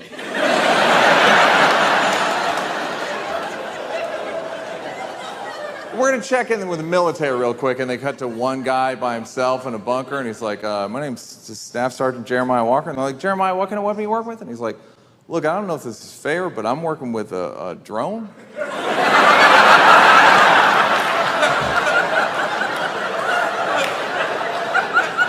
Yeah, it's equipped with 8 Hellfire missiles and a high-powered camera. As you can see on this monitor here, the NRA fellas are actually in just one big cluster. So I'm gonna, we started, all right? Yeah, so I'm gonna hit this button right here. Yeah, now they're all dead. That'll do it for this year's NRA Military Showdown. So there you go. There's a joke right there from your man Neil Brennan, formerly of the Chappelle Show back in the day. Now, okay, we got a joke. You might find it funny, might not find it funny or whatever, but ultimately, I've heard that same thing from people who were not joking. Like, they think that way. They were like, hey, why do you guys need guns? You're not going to be a fight the military. Military has all type of firepower. They got drones and rockets and nukes. What are you going to do? Matter of fact, I heard Joe Biden say that. I heard Biden say that same thing. Matter of fact, hold on. Let me see if I can find Biden talking about, oh, you're going to need more than that. Let me see if I can find it. And if you like what you're hearing so far, please give the video a thumbs up. Like the video, share the video, do all that good stuff. Yeah, matter of fact, you're going to need an F-15, not a gun to fight the government. Remember? Yeah, let's play that right quick. Right now, you can't go out and buy an automatic weapon. You can't go out and buy a cannon. And for those brave right-wing Americans who say it's all about keeping America's independent and safe, if you want to fight against the country, you need an F-15. You need something a little more than a gun. No, I'm not joking. Think about this. Think about the rationale that's used to provide this, and who they shooting at. Shooting at these guys behind me. Folks, look. I went to every major. So there you have it. You know, like I said, Neil Brennan was joking. It's a joke, right? He's a comedian. He has comedic license. I'm not going to attack him for saying it. I'm going to just criticize that if it was not a joke. Just like what Joe Biden said, he said, I'm not joking. I'm serious. He was serious right there when he said that. And it was the same thing that Neil Brennan was saying. Now, let's get back to it. Now, okay, Afghanistan, Vietnam, Iraq even. Anyone want to talk about that? How long were we in Afghanistan? How many American lives were lost or altered, wounded warriors coming back home? How much money did we spend? How much did we lose as far as equipment, time, all of that? We were there for 20 years, and the Taliban's right back in power. Vietnam. What did the Viet Cong really have? Did we win that battle? Did we win that? How about Iraq? Why are we still there in Iraq? Like, just because you have people that are not as heavily armed as the U.S. military does not mean that they're going to automatically lose. And how many Taliban are there? How many Viet Cong were there compared to armed U.S. citizens who are ready and trained to go? Not even really like, prior military veterans. I'm talking about guys that know how to shoot their gun. Guys that have guns and know how to shoot it a little bit. How many more of those guys are there? Furthermore, Taliban had really high-powered weapons beyond what you can get from Bob's gun store. And they're in a third world country in caves and things like that. How? And then also the cartel down south, I saw some of these guys with RPGs in the back of the pickup truck. A Toyota Tundra, a Tacoma, a old F-150, some little Geo Tracker or something, with RPGs in the back. How? If the cartel can get high-powered weapons, if the Taliban have those weapons, then Americans can as well. You got regular gangbangers in Chicago with next to no money with fully automatic Glocks. That's not legal. How are they going to get that? So you think these guys in America, these real guys in the back country somewhere, don't have some really high-powered stuff? You think that for real? I mean, people, we can make jokes and stuff like that. It's cool, but let's be a little bit serious as well. We got some firepower, and if we don't have it, we can get it. Now, I'm not saying anybody go out there and do anything that it shouldn't be doing anything illegal. I say follow the law 100%. I'm a law-abiding citizen. Don't do anything that's going to violate the law, right? Follow the law. But if we're just talking and we're just joking and we're just, just saying things, all right, let's just say things. We can get our hands on some of this equipment. Furthermore, a lot of the military are going to be on the Second Amendment side. A lot of the military and the police are going to refuse to enforce these things that will go against American citizens. If there was ever a widespread gun grab from the federales or from the state government, I would say the majority of police and military will refuse to participate in that. Okay, I've seen certain things, certain laws here in Tennessee and Virginia, everywhere else, where I saw a police chief get on camera and say, we're not going to do that. We're not going to enforce that. The government says enforce it. They say, nope, we're not going to do it. What are you going to do? If the police aren't going to enforce it and the military aren't going to enforce it, what are you going to do? So, yeah, I mean, to say that the military would just roll over Americans, if you can't even roll over the Taliban or the Viet Cong, how you can roll over us? We're more armed than any other nation in America. The majority, we got 5% of the world population, but the majority by numbers of the world's guns. Like, come on, be for real. Exactly. The military is mostly not on the left. You have some of the commanders. You have some of the generals and these people, the politicians that are LGBTQ LMNOP, but that's not the bulk of the military. A lot of these guys, country boys, coming from middle America, all over the country, all over the world. Sometimes even they're not really leftists like that for the most part. Okay. So they're not just going to go along with a gun grab of American citizens. They're not going to do it. All right. So, yeah, I know guys that have whole arsenals, a lot of guns, and you would never know it. And you can't tell by looking at these guys either. I know some guys that are fully armed to the teeth. They got all kind of crazy weapons. You would never know. You would never, ever know. Regular Joey from down the street. You see him every day at Starbucks. He's chilling with a pair of Lululemons on. You would never know he's fully armed to the teeth. You just don't know.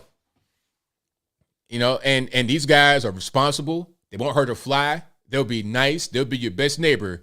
They'll be your absolute best neighbor. You will love them. But then when it comes time to defend you, to defend themselves, it's John Wick. Like literally, John Wick, he's out there. You would never know. He's playing with his dog and just chilling, having a good time, minding his business. But then when they come kidnap the dog, he's killing guys for 4 movies.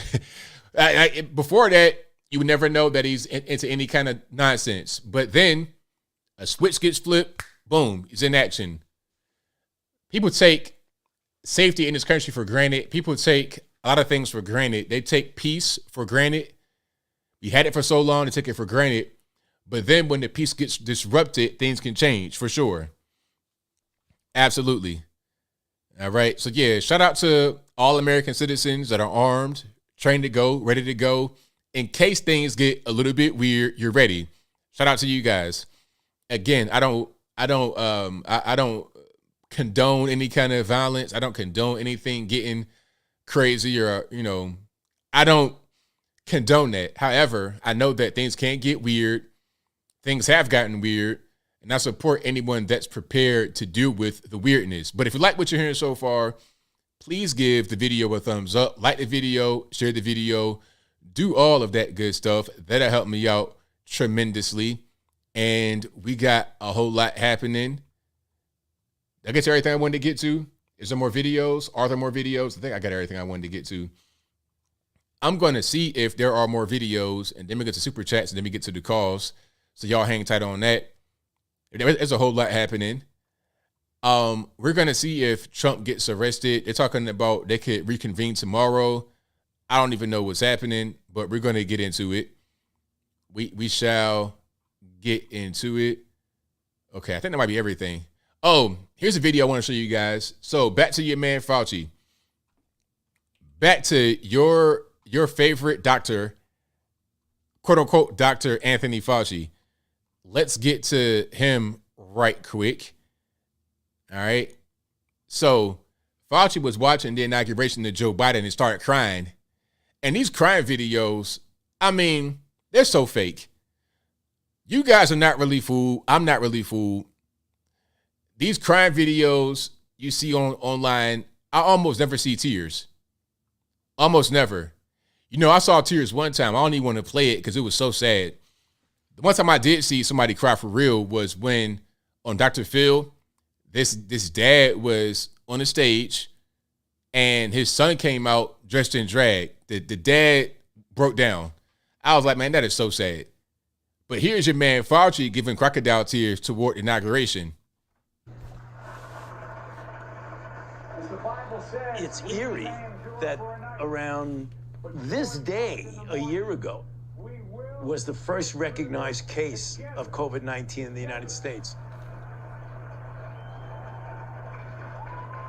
Today is a combination of so many different things. It's kind of a diffusion of an incredible amount of pent-up tension and holding back of despair. When it comes, we ask ourselves, where can we find light in this never-ending shade? The loss we carry, a sea we must wade. We've braved the belly of the beast.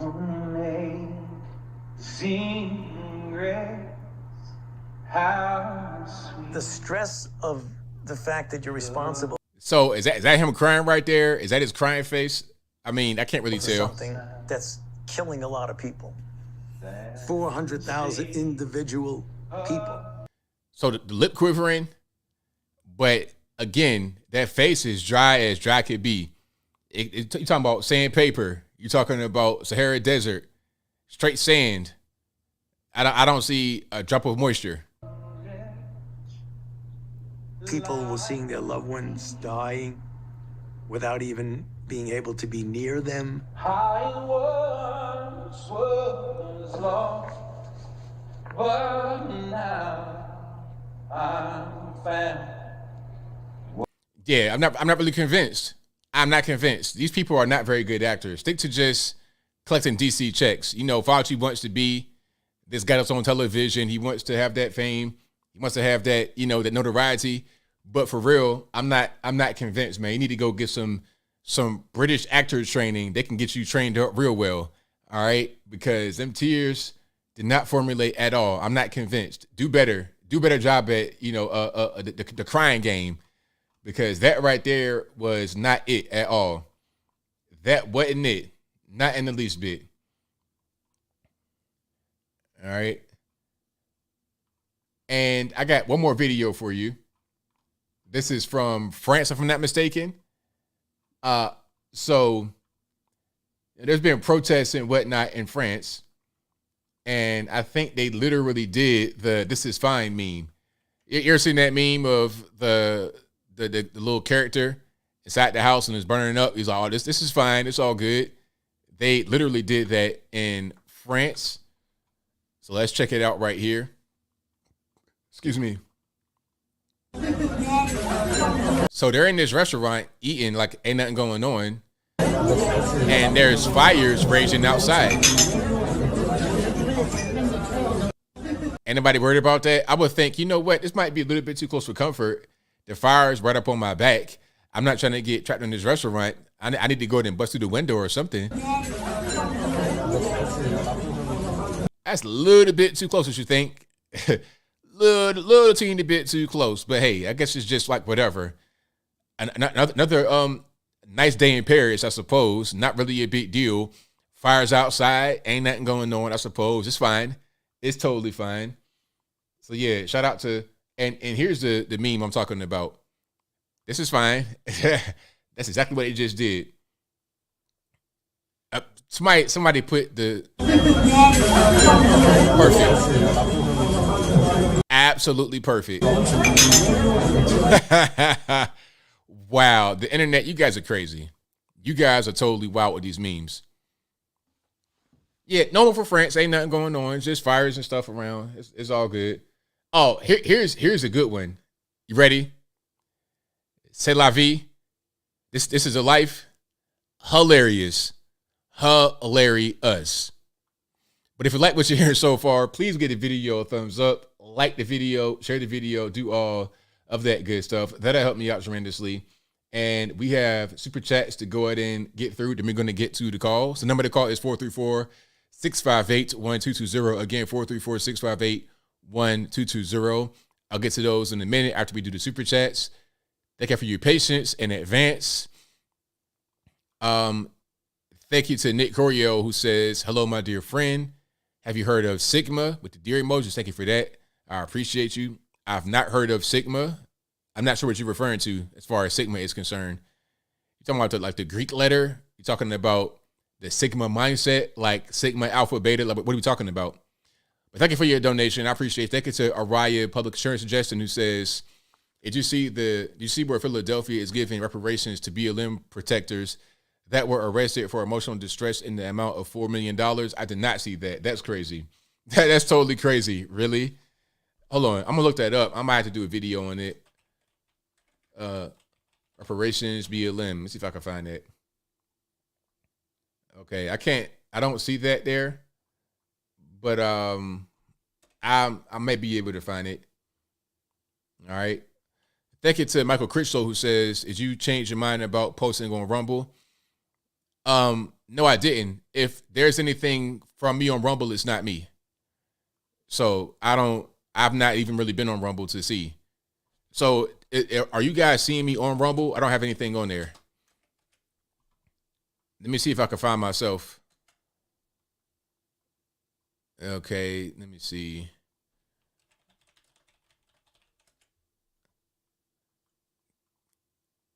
Hold on.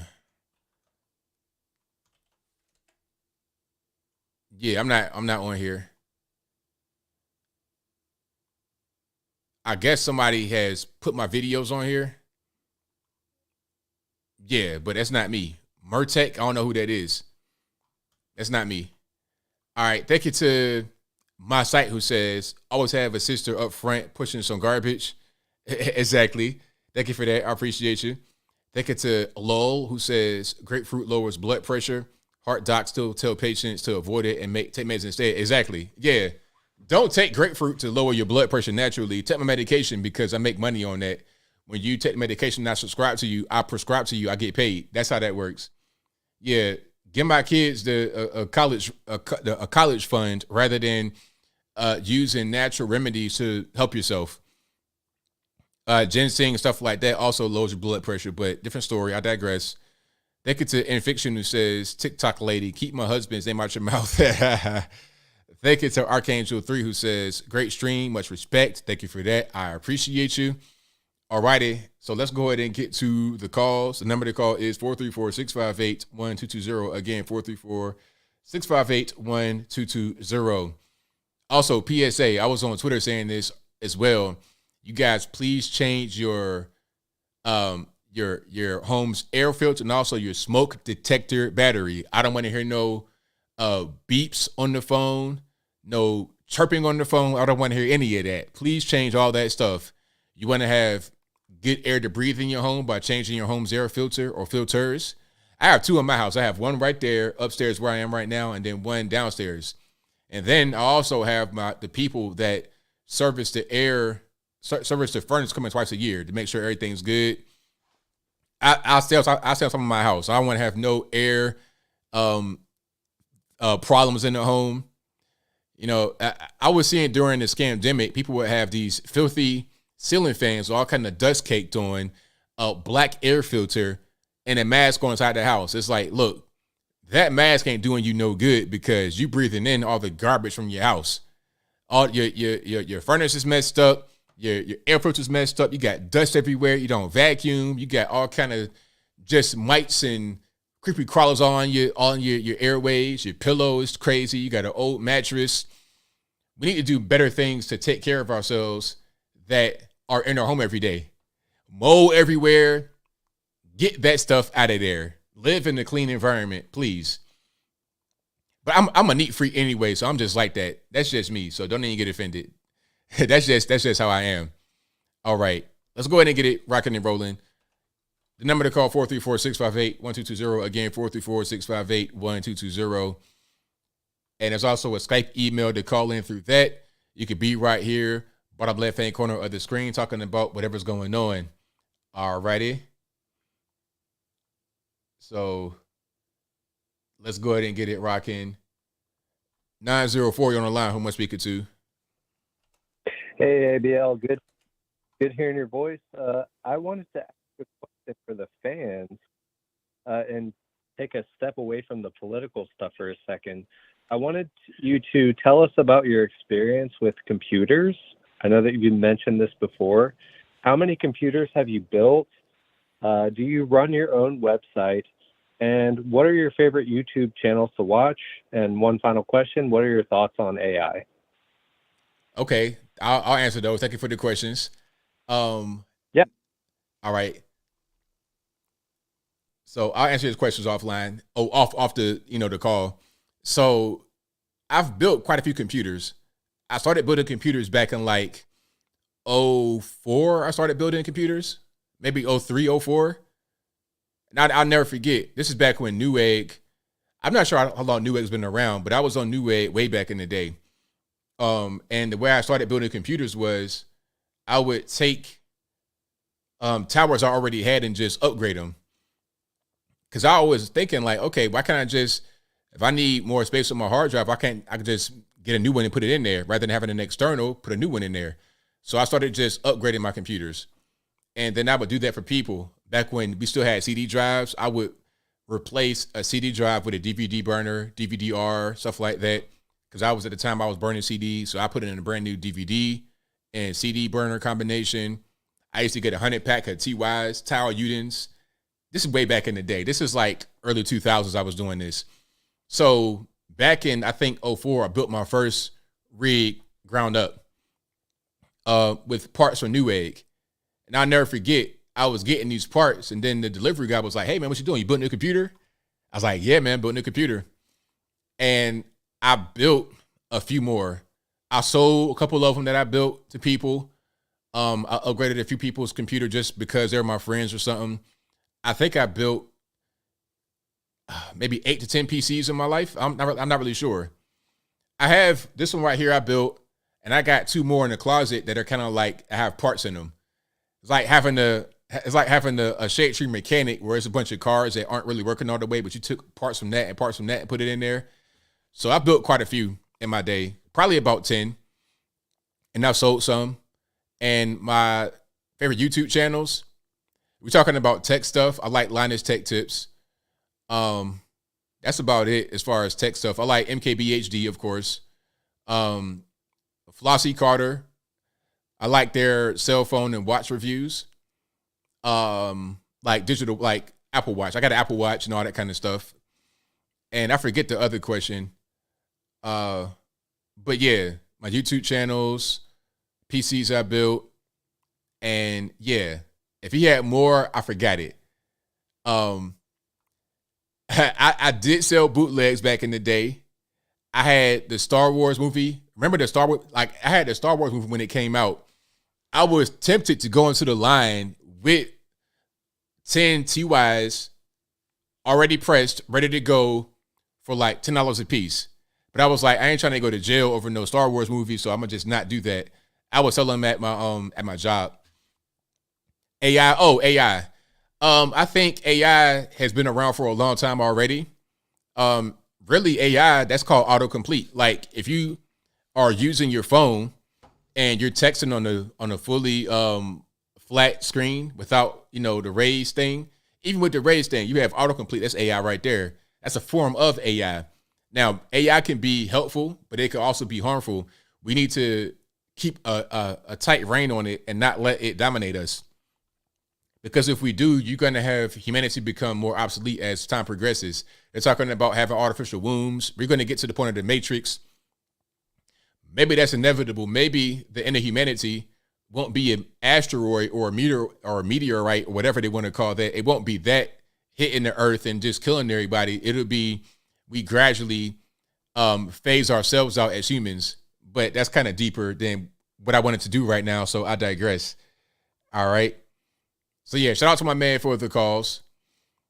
Let's go ahead. Yeah, and for a long time, I was my family's like computer repair guy. Anytime anybody got a problem with the computer, they call Anthony and get that fixed. But I've kind of retired from that because nobody has PCs anymore. Everybody has their phone. So I'm not the guy to go to anymore. I still have my PCs. I have laptops, my phone. I got everything. I'm a tech guy. I'm a big nerd, so I got all that stuff. But my workhorse is still my PC right there. That's still the bread and butter. 713 on the line. Am I speaking to?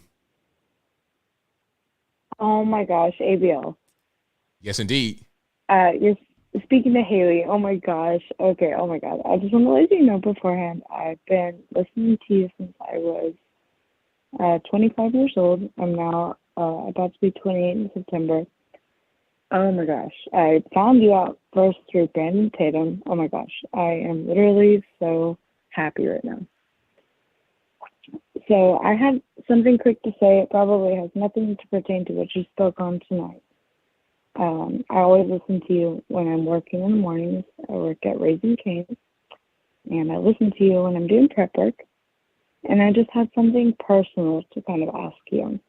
All right. And I think that maybe some people that listen to you might relate to. So, what would you do, or how would you tell me to react to a situation where I'm a minority in my workplace and I'm treated as such? It's like they want to talk down to me because of, and I don't speak to them about my beliefs because I feel like I'm like you very much in a way. I don't believe in abortion. I don't believe in, I'm not a leftist. I'm not one of the. So hold on, let's pause for a second. So you're a minority as far as your political opinion? No, of my race. Oh, okay. All right, go ahead. So I'm from Houston. So it's like I'm only a little white girl, around, and they really like to use that to my advantage, or to their advantage. Excuse me. And I'm sorry, I'm really starstruck right now. It's all good. I really am. Sorry. I'm so sorry.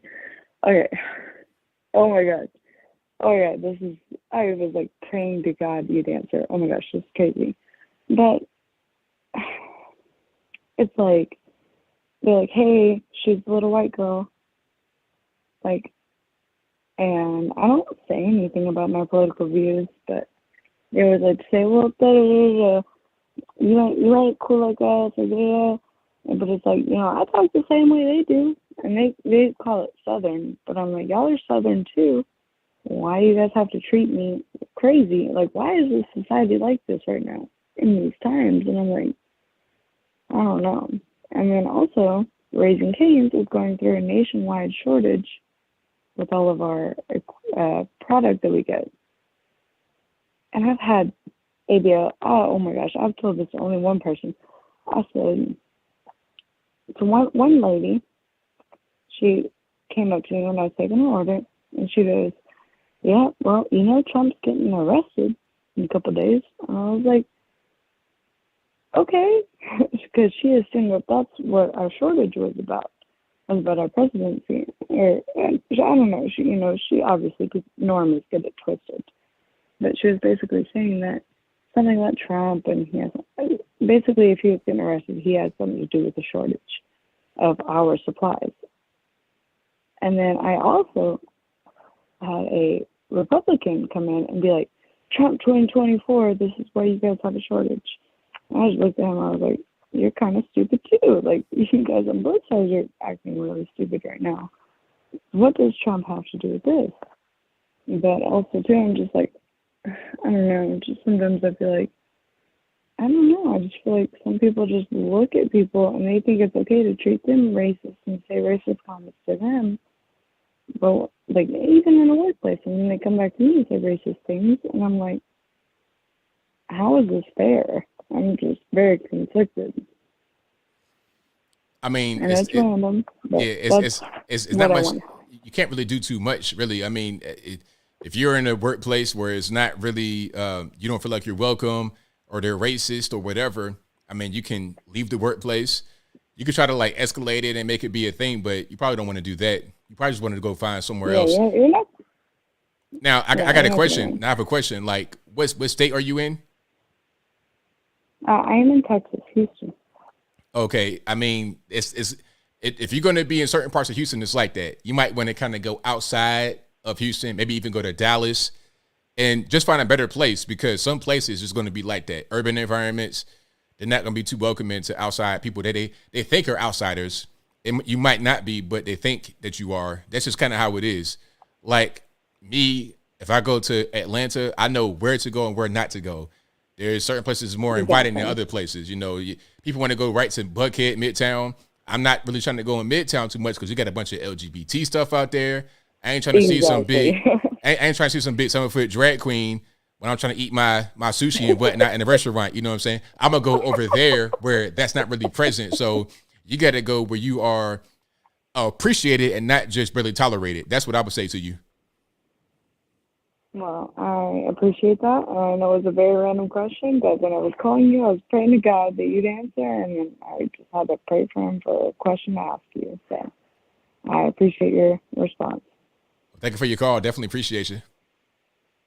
Thank you, ABL. Love you, always. All right, now.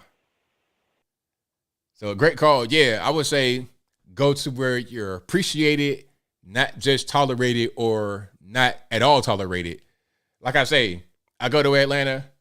I know that certain spots I really shouldn't be there. Like I say, Midtown, that's LGBTville. I know if I go there, I might see RuPaul or somebody walking down the street in a pair of booty shorts. I ain't really trying to see that. So rather than going over there, I'm gonna go over here where it's more family friendly and it's more accepting and it's cool. It's a better place to be.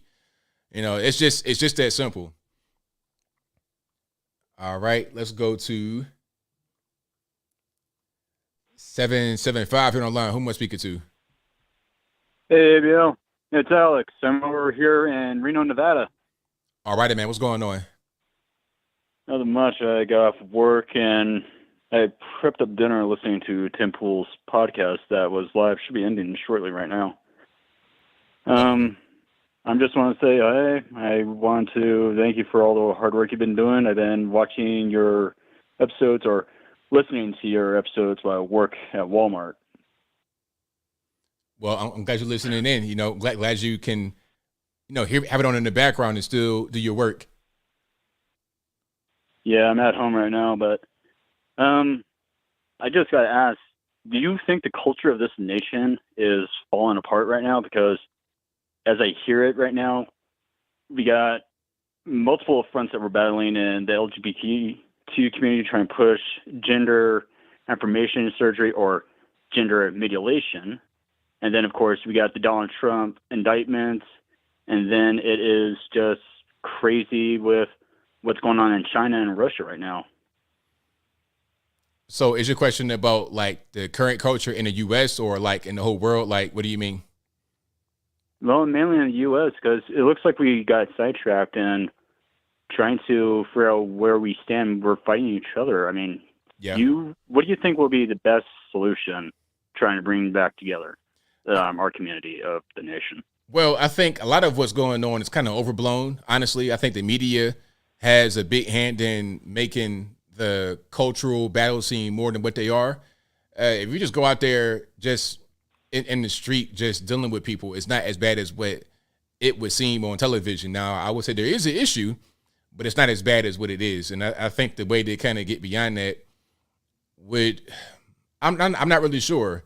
What pops in my head right now wouldn't be a good thing, but it would bring us more together. And that'd be some kind of big natural disaster or 9/11 type situation, something like that. Now, obviously, that's not a very good thing to try to hope for to bring us more together.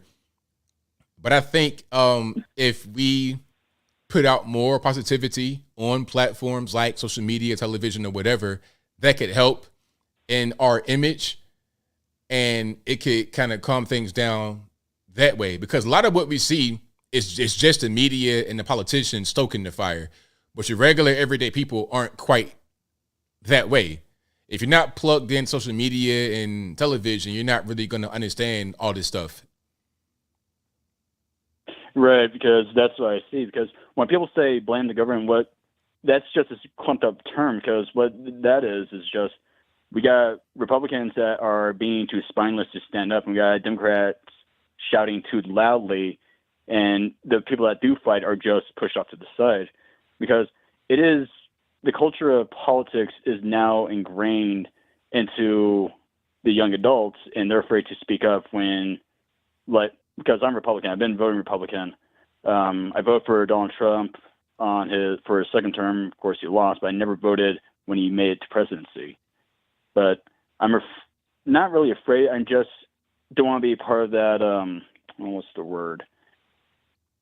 I can't think of it, but I just don't want to cause a confrontation with my friends who lean left and all that too. I'm trying to help wake people up to what's going on, because the culture of family is being destroyed. Most people, I'm not sure your audience keep in touch with your sorry. The audience, for my message to the audience, is that we need to stay strong in the family unit, especially when we're adults. We still need to be in touch with our family, because our family, when they get old, they're going to need to rely on us so we can help them get through to their final days and enjoy those final moments. Right now, I feel like it's just going to implode financially because inflation's high, and it's just, I don't think this nation's going to handle a survival impact of the destruction of our economy if President Trump is not elected, because I just see everything imploding if he loses the next election. Well, I mean, that's possible, but I'm not really sure. I think a lot of people just want to be able to afford, like, they're not so much caught up in a person. They just want to be able to live their lives and be able to afford to do it. You know, they're more concerned with the price of eggs than if one guy wins or not. You know, that's really what they focus on. Right. Anyways, it's good talking to you, Anthony. I'll probably call you again another time you stream. Well, thank you for the call, man. Appreciate you. Bye. All right, shout out to the caller. All right, let's go to 859. You know, line am I speaking to? Hey, how's it going, ABL? How's it going? What's up? It's all good, man. Can't complain. I got asked. I like your personality. I think you're cool. I always call up here asking about, talk about your opinion about politics. But this time, you know what? I'm going with this way. What is your favorite action film? What is your favorite horror film? You got to give me your favorite, also, Tarantino film. Kind of curious. Okay, favorite action. There's a lot, but I'm going to give you more recent ones that I've liked. Favorite action, I'm going to say the whole John Wick series. I love every movie. I love it. I mean, they always do a good job. They're minimal on the dialogue, heavy on the action. I love all the guns, different kinds of guns. Love it. I'm more of a goth dude. I like the Crow series. The original with Brandon Lee, awesome. But I also have to give it up to Blade. Blade was amazing. Yeah, definitely. Oh, dude. Like horror / action is my cup of tea. But Tarantino can't do well on it. But I will give Reservoir Dogs is one of my favorites. What about yours? As far as what? As far as a Tarantino? Yep.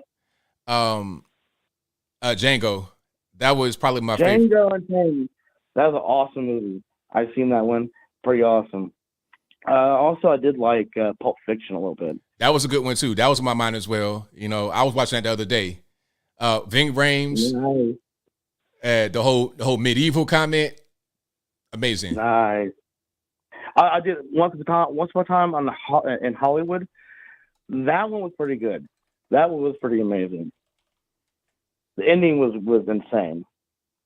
I've not seen that one. I got to check it out. Oh, it's they kind of slightly rewrite history in the end of the movie about the Manson family thing, but it's worth it. It's funny, and it's like really it's so blood and guts that it's just like instead of acting out in shock, you're just like laughing, like whoa. Right, exactly. And also, talk about like certain time periods. 90s music was a bomb, like grunge, heavy metal, like 90s rap music was the shit. What kind of musician or artist that sticks out from you from the 90s? 90s music, it was a lot going on. The obvious one be Big and Pac, but that's just because they died. Really, I mean, the best in the 90s, I can't even really call it like. I would kind of go back. I would go back to the 80s. After Michael Jackson. Michael Jackson really was, even for me, in the early 90s when I was a little kid, Michael was my guy. So Michael in the 80s and then into the early 90s. But there was a lot in that time that I could mention. But I will give it up to Prince back in the day. Oof. 80s also 80s. Yeah. Yep. He is a person who he's just unique and weird and stand out. I mean, he was a bit of a diva back in the 80s, but I heard before he died in the late 2000s, he was actually giving all his wealth and money to charities, but he was doing it anonymously. Did you hear about that? I had no idea. Yeah, he was giving all his. Well, yeah, but I heard back in the '80s because my mom was a groupie back in the '80s. She actually told me stories about like certain rock stars, and Prince was known for being the biggest diva, like in the '80s, like no joke. Right. I don't doubt it. Oh yeah, he had like different rules of like different questions, and you're not allowed to say, "Hey, Prince, Prince has to come to you instead of you come to him." If he come to him, you got kicked out of backstage. That's how much of a diva he was. Wow, amazing. Yeah, I know, crazy. And also, Motley Crue. Like, I'm not even joking with you. Motley Crue, they had a bad habit of like sleeping with groupies and cheating on their wives so bad that they would go to taco stands. And supposedly they would rub their downstairs with like taco meat. So all right. We can't. Come on, we got a family show. Come on, we got to keep it above board. Sorry about that, man. But also, what also sticks out from you from the '80s? I could talk all day, man, but I got a few more calls I want to get to on the line. So thank you for your call, man. I appreciate you. No problem, man. Have a good one, man. All right, now. All right, shout out to the caller. I'll go down memory lane right quick. You know, I'm 38, so I was a little kid in the 80s, obviously. Like, I was, 5 years old in 89? But I remember that time very well. I remember, like, Michael and Prince and all that kind of stuff. I remember, like, the late 80s, early 90s music. And me as a little kid, I was listening to, like little kid stuff, but also kind of like adult stuff. Like Michael, and then other if you guys remember, if you're my age, it was this group called ABC, and they were like a group of little kids that were rapping. I was their age when they came out, so that was my thing. I had a tape with them on it when I was like 6 years old in a Walkman, way back. It's kids born nowadays, they'd be like, "What's a Walkman? What's that? What's a tape?" I had all that stuff back in the day.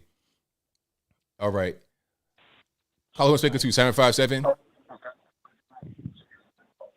Peace, ABL. Michael Critchlow from Newport News, VA. All right, man. What's going on? Nothing much, man. Just checking in, man. Just want to touch base with you. Just let you know I'm still rocking with you, man. Love your show, like always. You're hitting all the right topics every week, man. Just wanted to check in with you, man, and say peace. I love what you're doing. I appreciate that, man. Always.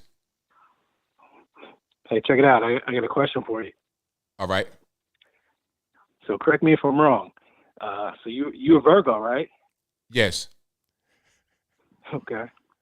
So what that lady was really doing, she was like the lady who was trying to catch her husband. Uh-huh. She was channeling her inner ABL. Because in her video, she was like, "I'm a Virgo. And you know I'm going to get the deets." And you know what you say in your videos all the time? You're like, "My detailed analysis." I'm watching you. Oh, okay. That's what that was. You trying to channel me? Yeah. Wow. Yeah, hilarious. That's what it was. You didn't catch that. Yeah, I ain't put two and two together like that.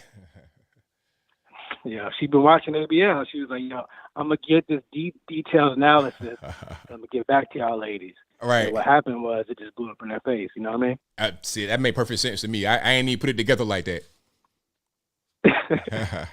That's what happened, man. That's what happened.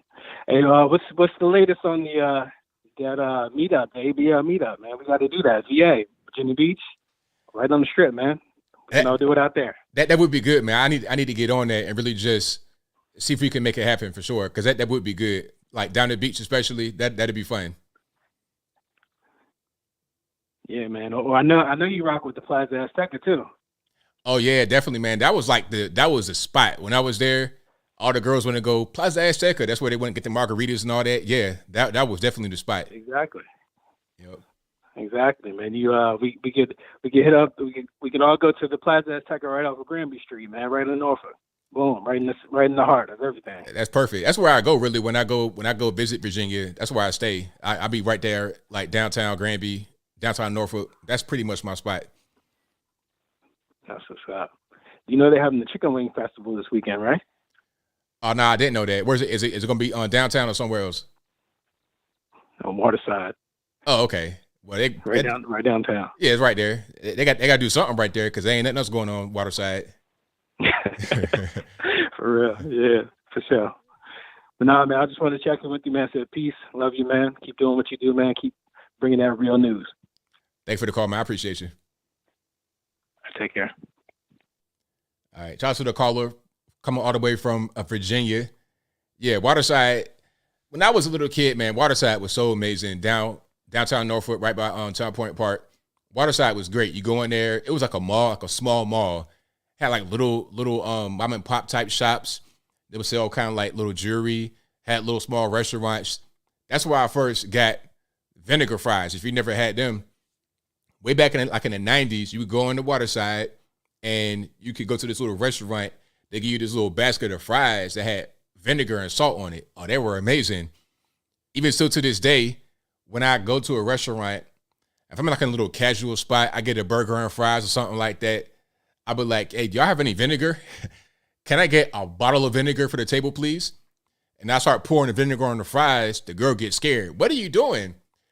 Just try some of the vinegar on the fries. It'll be good. And they try it and they love it. So yeah, shout out to, I'm getting on nostalgia right now, talking about 90s and 80s and stuff like that in Virginia. It's definitely changed. Not the same anymore, but I digress. 619, you're on the line. Who am I speaking to? Hey, ABL, this is Kathleen of San Diego. All righty. Hey, I got two questions sandwiching two statements, and we'll see how far we get, because the first question you might want to expound upon. Now, last week during your show, I didn't catch it live, but you were talking about reparations, and this African guy called, and I'm not sure if you heard his statement, because I heard you say, what did you say? And he didn't really repeat it. But what he said, if you second-class citizens, did you catch that? And what do you think about that? You kind of broke up a little bit. I didn't hear the last part. He was saying that Black people in America are second-class citizens. Yeah. Did you hear that? And what do you think? Yeah. Well, I don't agree, obviously, and I did hear that part. I don't know what he was trying to say, like if there was any kind of context to that statement. I don't know what he was trying to say.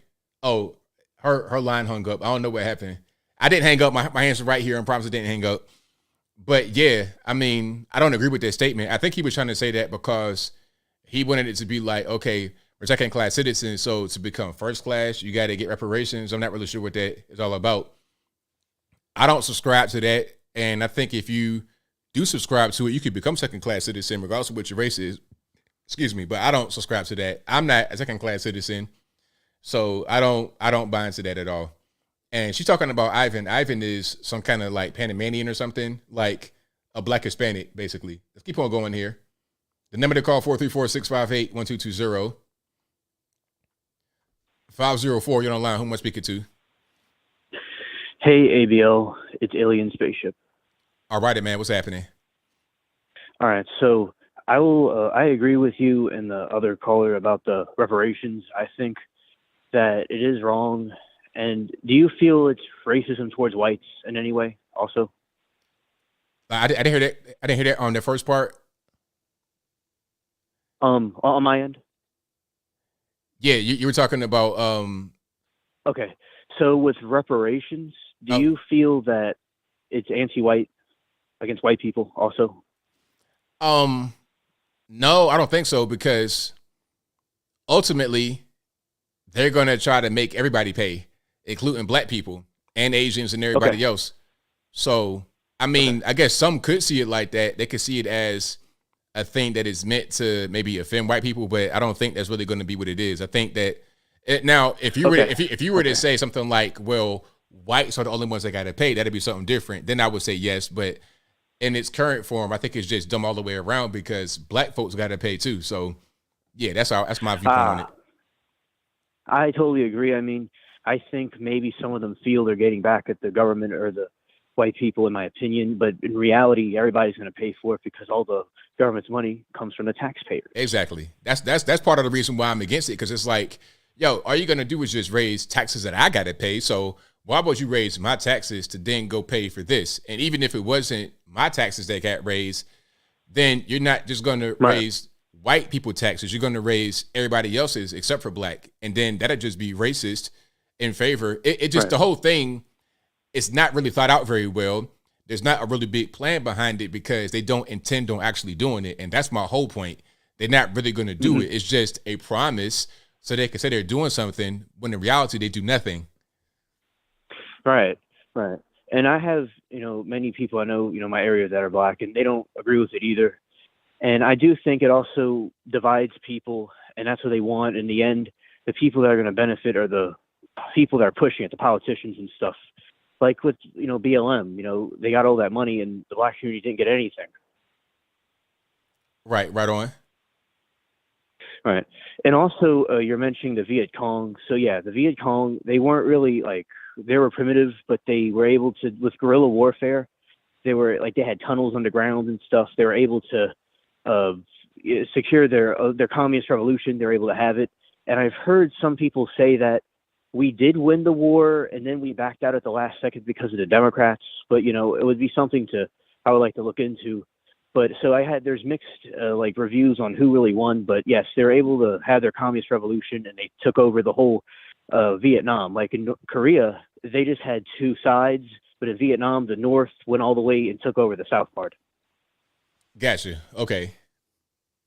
Right. And also, it's important for self-defense, and don't be intimidated by them.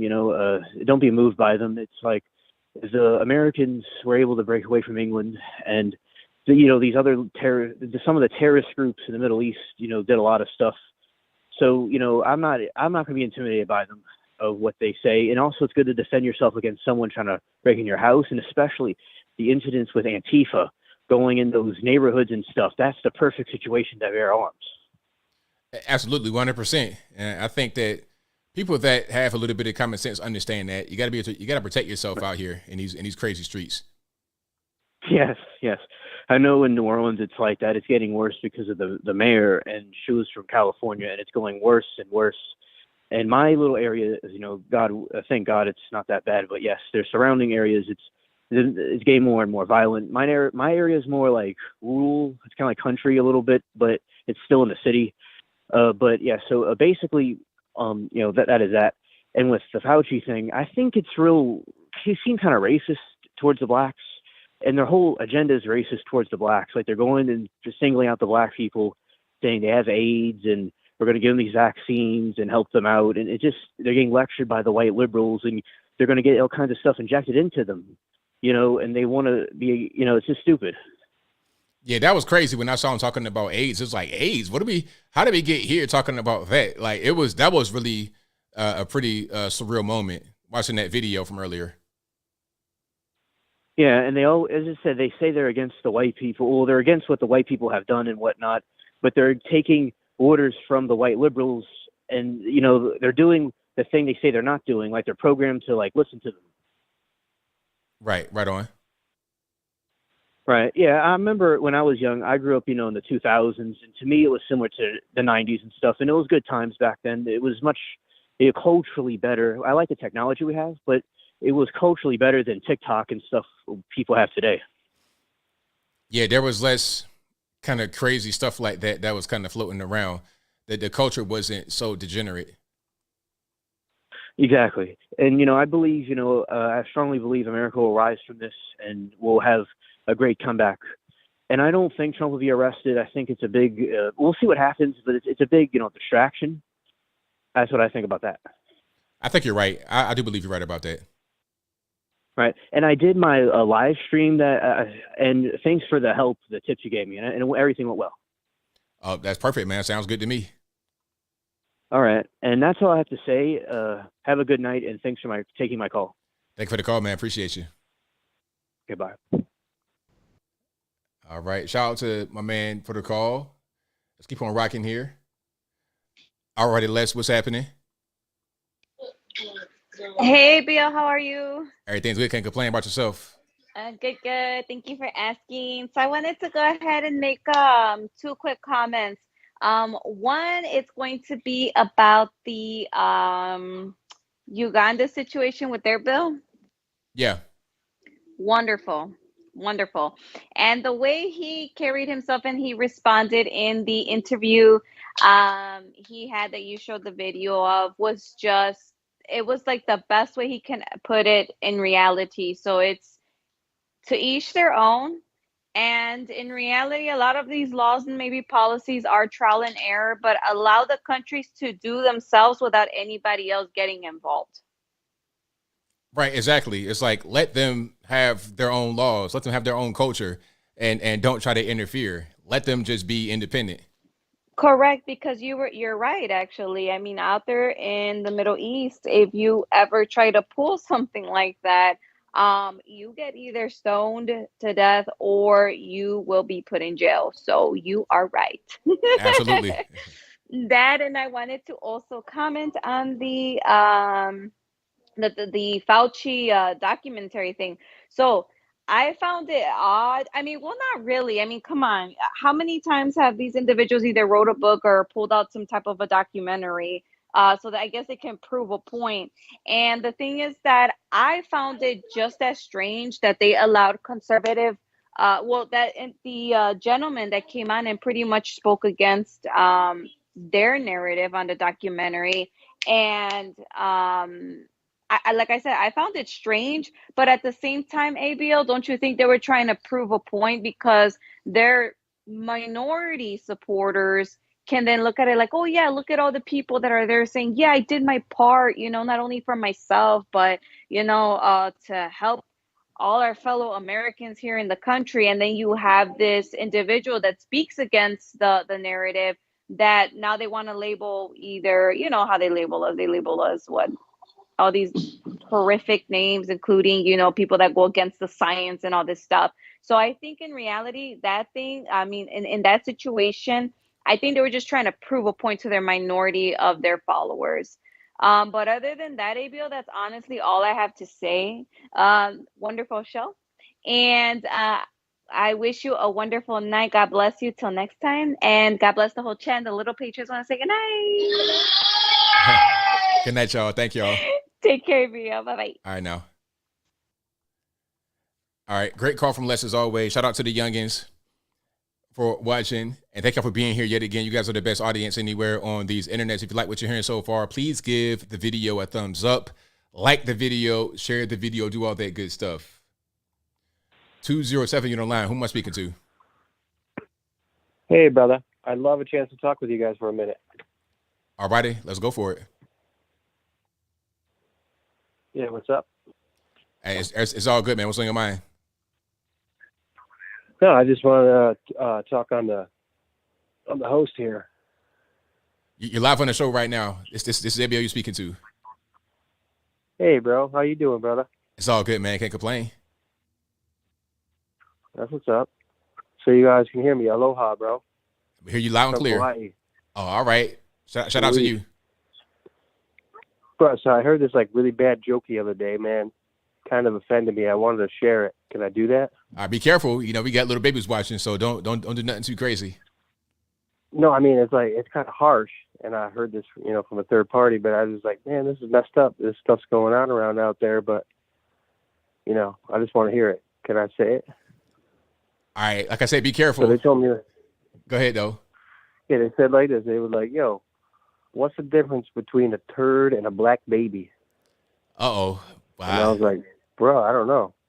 And they were like, yo, you don't have to step on a turd when you flush it on the toilet.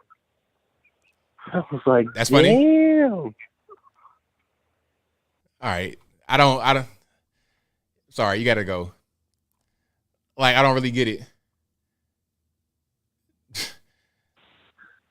Calling line speaker 2470. And Corn Pop was a bad dude. Hey, Bill. I know you like that, don't you? Absolutely. It's the Craig for Wild and Wacky Atlanta. How you doing, sir? It's all good, man. What's happening?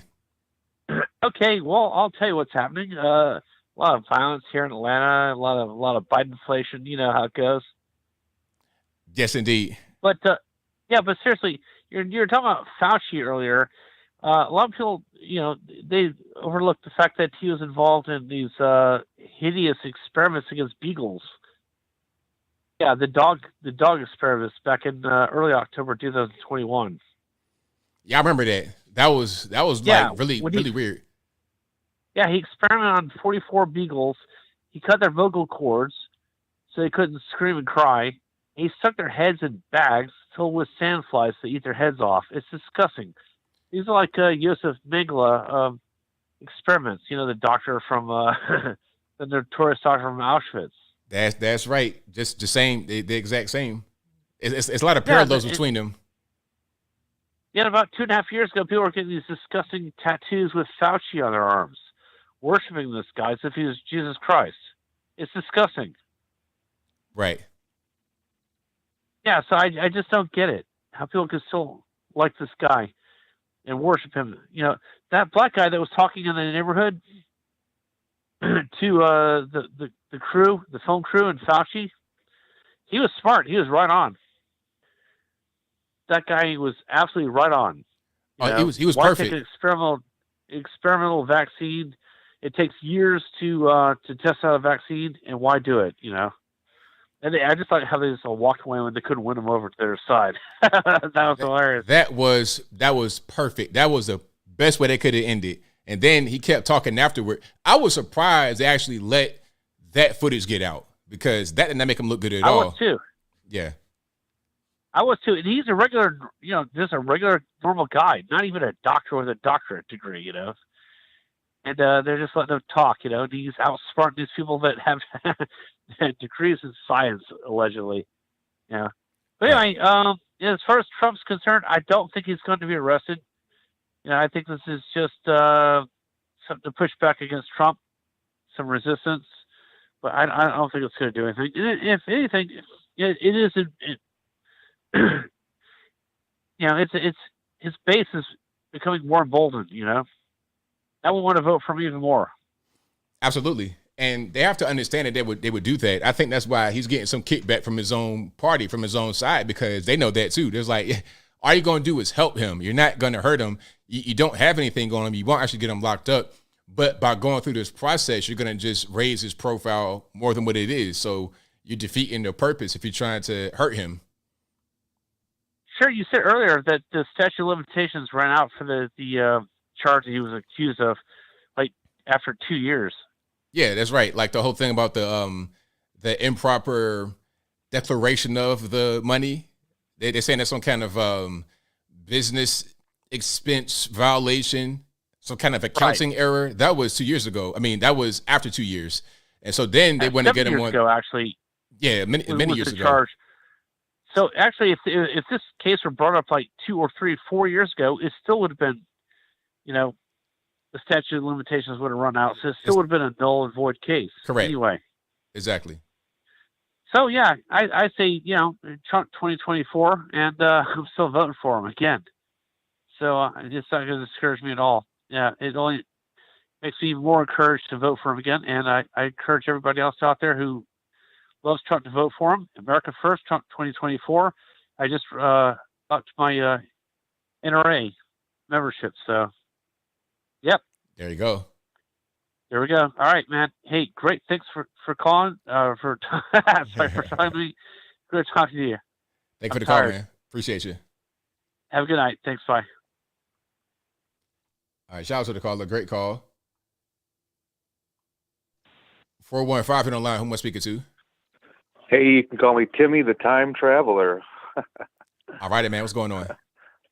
Hey, not a whole lot. I just was looking again online because I've seen a video where Fauci was giving this little excerpt of something, and he had a mask on, and then he walked away from the podium, stood there, put his hands in his pocket while he dropped his mask to his chin and stood there and listened to the next speaker.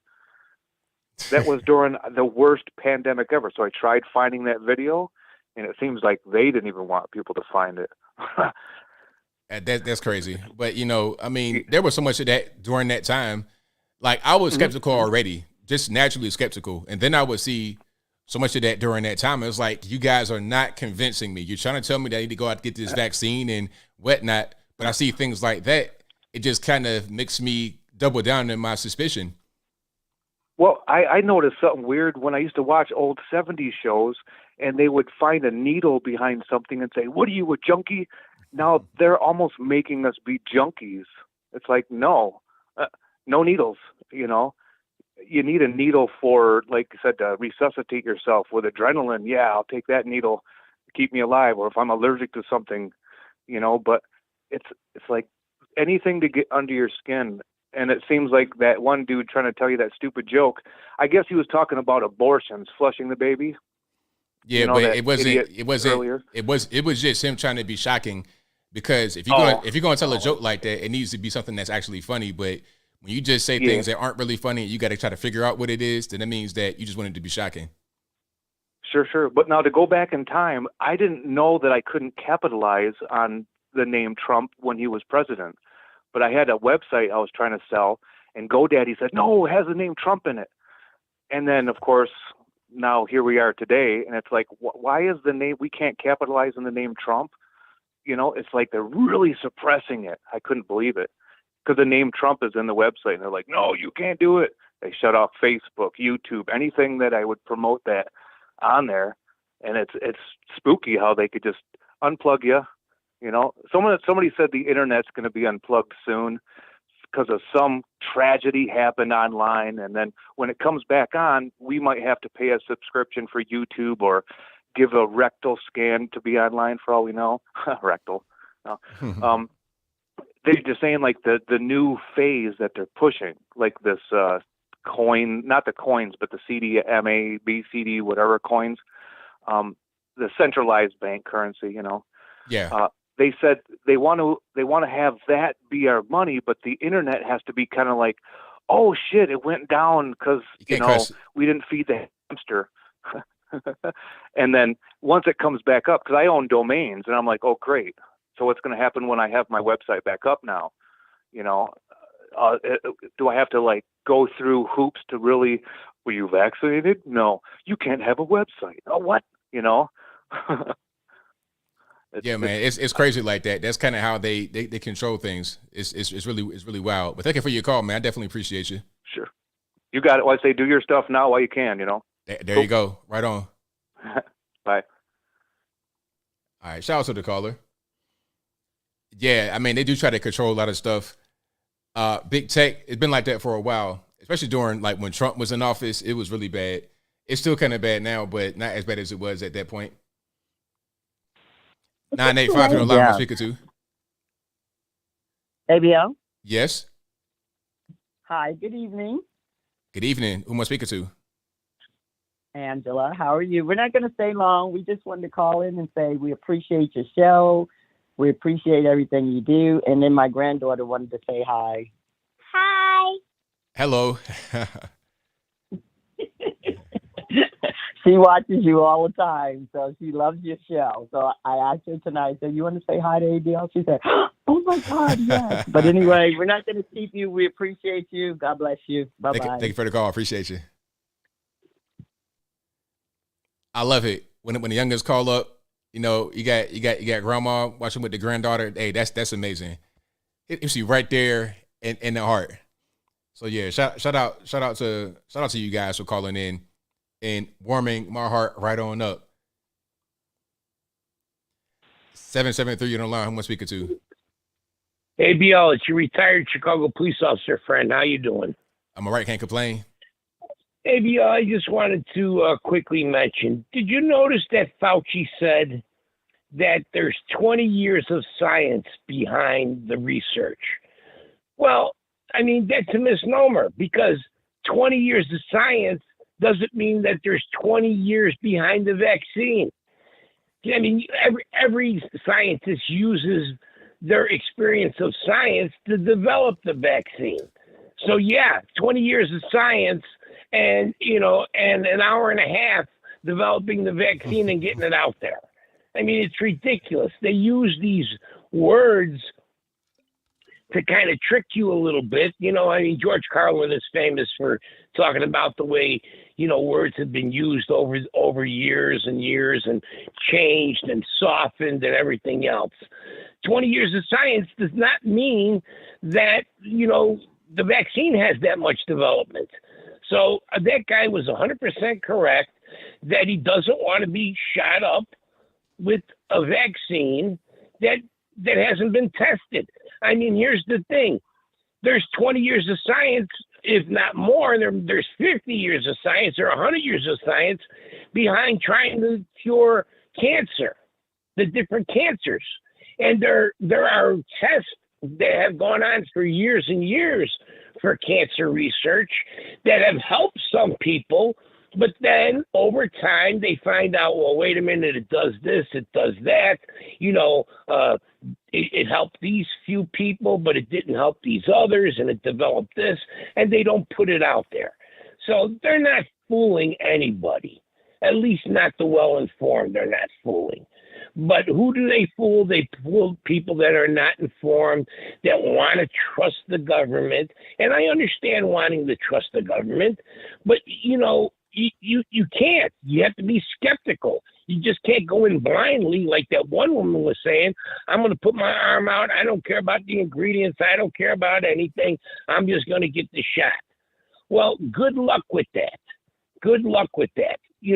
And then he likes to say, and so do a lot of other people, that, the unvaccinated are the ones that are going to keep COVID alive for the rest of us. But that's not true, because they also said that once you get the shot, you're cured of COVID. And that has not been the truth. As a matter of fact, as I've told you many times before, and for a lot of your other listeners, it's true for your other listeners too, is that I never had COVID and I didn't get the shot. But a lot of people that I know that have gotten the shot have had COVID 2 and 3 times, ABL. 2 and 3 times they've had COVID. Now you could say, well, it's not as severe and blah, blah, blah. And I don't want to jinx myself, because really, I don't want to get COVID either. I'm an older guy and have different health issues myself, being an older guy. So I don't want to, get sick either. But it's not the threat that they make it seem to be. And the vaccine is not the cure that they make it out to be. And as time goes on, it's revealed that it's not the cure that they said it was going to be. But they like to have you try to forget what they said about it. But unfortunately, it's there in the media, it's there on tape, it's there in speeches saying, oh, if you're vaccinated, you'll never get COVID. Well, now they want to backtrack from that, and they want to backtrack from everything else. So, they're not fooling us, and I'm not going to stand there and be fooled either. So that's my 2 cents, ABL, and I'll leave you to go along with the show, and I'll talk to you later. Thanks for the call, man. Appreciate you. Thanks, ABL. All right. Great call as always. And let's get to some more calls here. The number to call, 434-658-1220. 918, you're on the line. Who am I speaking to? Hey, what's up, ABL? It's JD Scotchman from Oklahoma. How you doing, buddy? It's all good, man. Can't complain. All right, cool. I don't have a lot to say tonight. Lots of good topics. Some good calls, and there was a couple of guys asking me like some kind of casual calls, so I figure I might just do that actually. I know you don't have any pets, do you? Nah, no pets. All right. Well, if you did, what would you want? Or have you ever had any when you were a kid, like when you were younger? I never had pets, actually. I always wanted a dog, but I just never was able to have one. If I was to have a dog, I wouldn't get like a little toy dog or anything like that. I get like a German Shepherd, something like that. Maybe like a lab, something like that. Right. Yeah, that'd be my cup of tea. I'm not really into the Rots or the Pits or any kind of Bull Mastiff or nothing like that. I like more just like, man's best friend type dog. Yeah, not those little ankle biters. Nah. Yeah. But no, I'm a cat guy, and I've had all kinds of pets growing up, like everything from turtles to frogs to lizards to everything. And right now, I actually got a hybrid bobcat, which is pretty cool. Wow. Yeah. Yeah, it's pretty wild looking. So, yeah, it's a pretty cool looking cat. But other than that, yeah, that's really about it. The whole Trump thing is, I don't know, it's going to go away. They're wasting their time. There's nothing there. It just, I don't know what they're doing. I mean, they're just trying to, they just can't leave them alone. They get their TDS is so bad. They just can't let it go, which is sad. Yeah, it's really a shame. Anyway. Go ahead. Yeah. All right, man. No, that's all good. That's all I got to say, man. All right. I'll let you go. Love you, man. Love the chat and everyone that calls in. And all right. I'll see you next time. Thank you for the call, man. Appreciate you. Later. All right. Shout out to the caller. But yeah, like I said, if I was to get a dog, lab, what else? German Shepherd, those kind of dogs. That's really my Doberman Pinscher, of course. Love Dobermans. That's like one of my favorites. Yeah, that's right up my alley. Friends of mine, they had 2 Dobermans in their house, and they're the best dogs ever. They come up to you, it's like you're the best friend. They know you the whole life. So yeah, shout out to the Dobermans. That's probably my favorite breed of dog. Wolves your favorite animal? Oh no, not a wolf. Yeah, I don't want to have no wild animal in the house. I don't want to have a I don't have a wolf mix. I've seen some wolf mix dogs, like a wolf with a husky mix. I've seen that before. It was a beautiful dog. I'm not really sure how it would be in the house. That thing would be shedding the storm. I mean, the only thing about dogs is that the shedding, and then I'm not really worried about them, in the whole bathroom issue, having accidents or whatnot. I'm not really worried about that as much as the shedding. That's my pet peeve. If the dog can have shedding to a minimum, then we get money. If the dog's going to shed like one of these Party City wigs all over the place, I can't do nothing with it. That's going to be a problem. Great Dane. Oh, I love Great Danes too. Yeah, shout out to the Great Danes. I don't know. I mean, I might like. The reason why I don't have a dog right now is because the way my house is set up, I have a weird backyard. It's like on the hill. But at a certain point, I'm gonna need to get a dog that understands to not roll down the hill and just understands to use the hill as a workout. My neighbors, what they did was, because they're on the same hill, they put a fence like that's kind of cut their backyard in half, so their dogs can not be rolling down the hill. But I'm like, yo, my dog's gonna have to just learn how to do with that hill and learn how to use their legs and work and walk and not roll down the hill. 773 in the line I'm speaking to. Hey, Bill. Hey, Bill. First off, I'd like to say this to you, Chicago cop.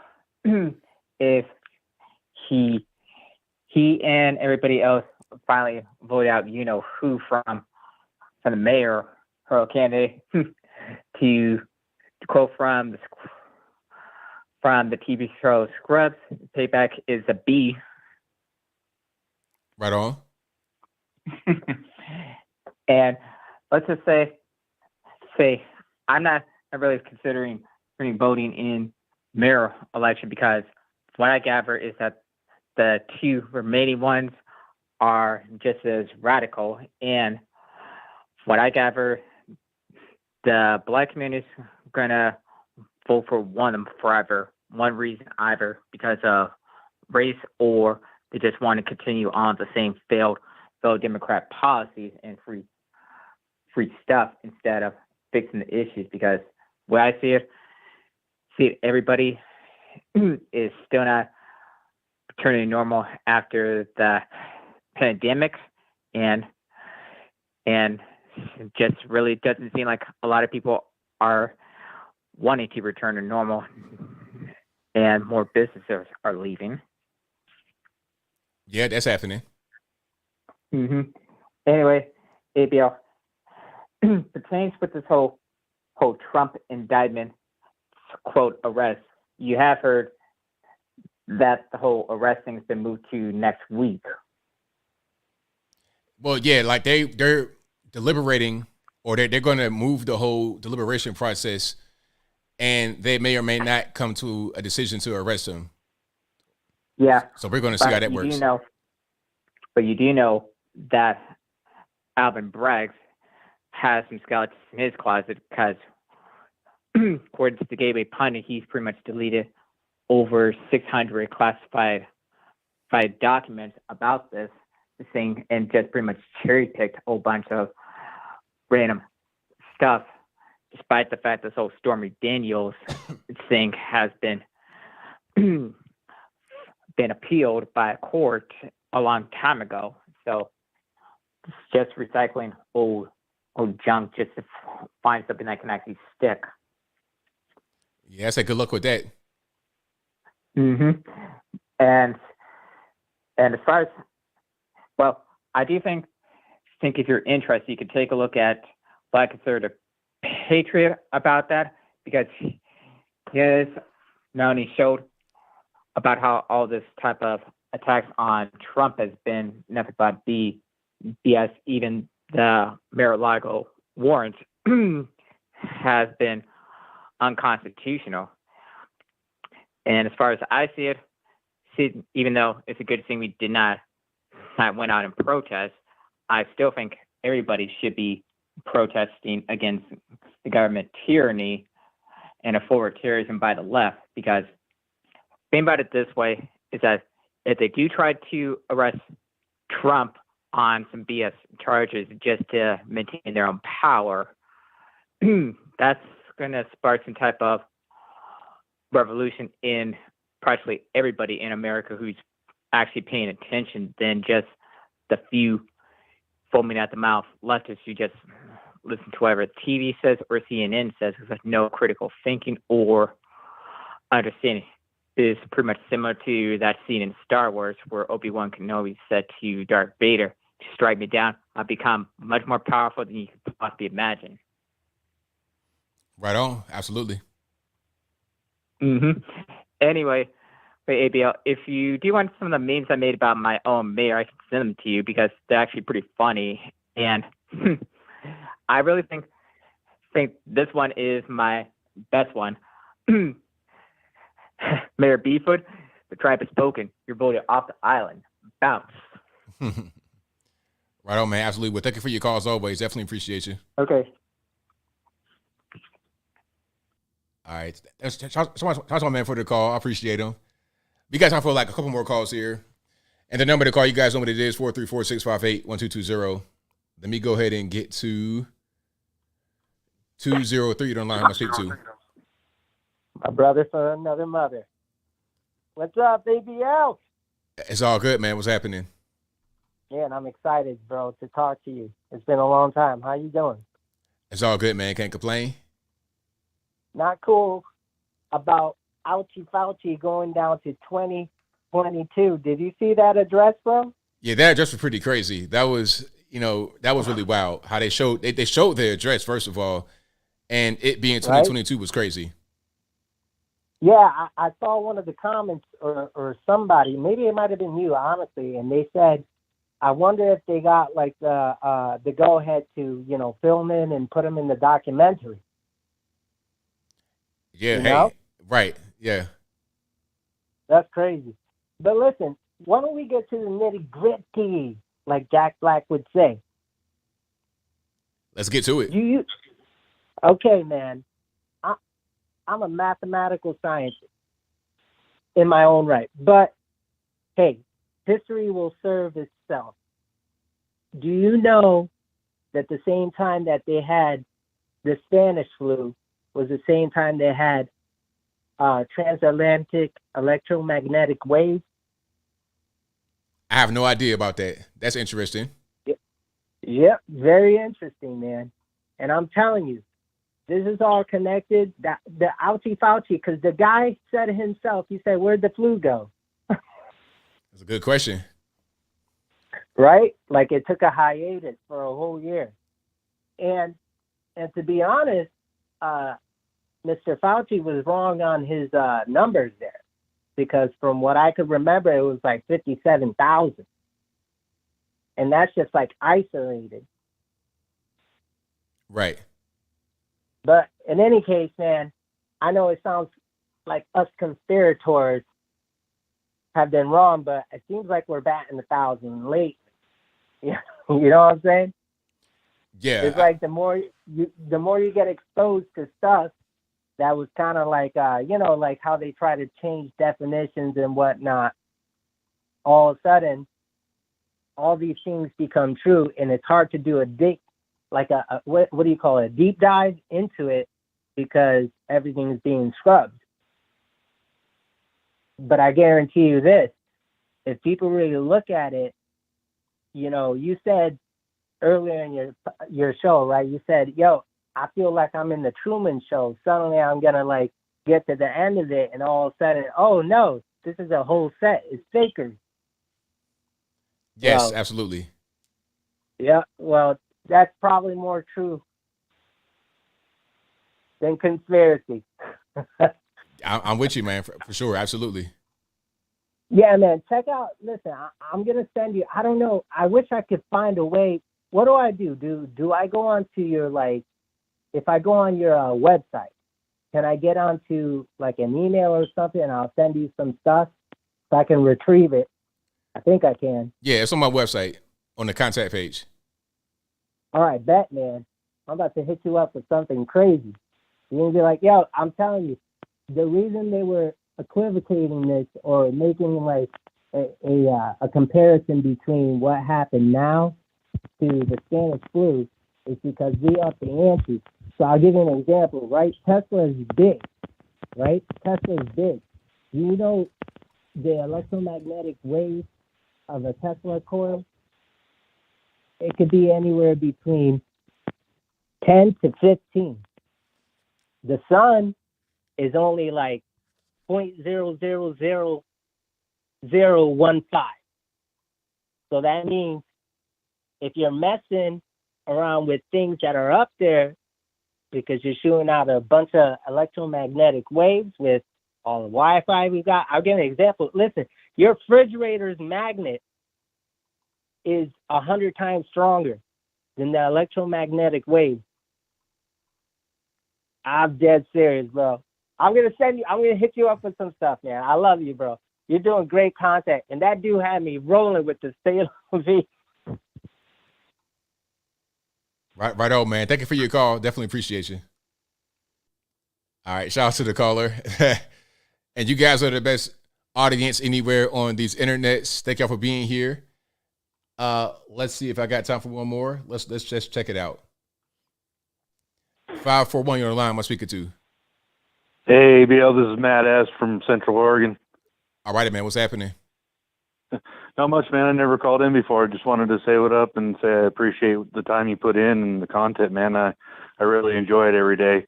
It's just kind of a bright spot, man. All these major outlets, they're all just going crazy. Like our world's going crazy, man. So I just wanted to say thank you, man. You and guys like Brandon Tatum, just out there keeping it real, man. Love it.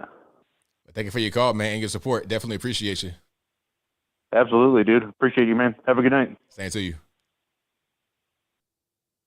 All righty. That'll be a wrap for the call. Thank y'all for being here. You guys are amazing. Could not do the show without you. This is also a podcast you're listening to right now. So if you want to hear this in full without having to be on YouTube and using that much data, you can go to your favorite audio streaming platform, whether that be Google Play, Spotify, Stitcher, Apple iTunes, etc. Link for that will be in the description box, or just go to your favorite audio streaming platform and search ABL Live. I should pop right on up. And if you're over there right now, please give me a 5-star rating or review, whatever you can on that platform. If you've not done so already, I appreciate you for that. Give me a share, give me a like, give me a subscribe, give me a follow, do whatever you can. Thank you in advance. Also, shout out to everybody that's been watching tonight on the YouTube Live and all the moderators doing your job, keeping the trolls out of the way. Thank you, thank you, thank you. I could not do the show without you guys, all right? I got a few super chats here I'm going to read right quick, then I'll wrap it on up, put the bow clean on top. And where am I? Thank you to Nick Coriel. I'm not going to read that. Good try. But thank you for that. Thank you to I Am Johnny Snow, who says salute 100 with the salute emoji. Thank you for that. Thank you to Jalapeno Ketchup, who says thanks for the podcast. No problem. Thank you for being here and supporting. And thank you to Santo Bartez, who says, thanks again for a good show. Hey, it's my pleasure. Thank you guys for being here. But that will be a wrap for me. So until next time, y'all be safe. I'm out. And peace.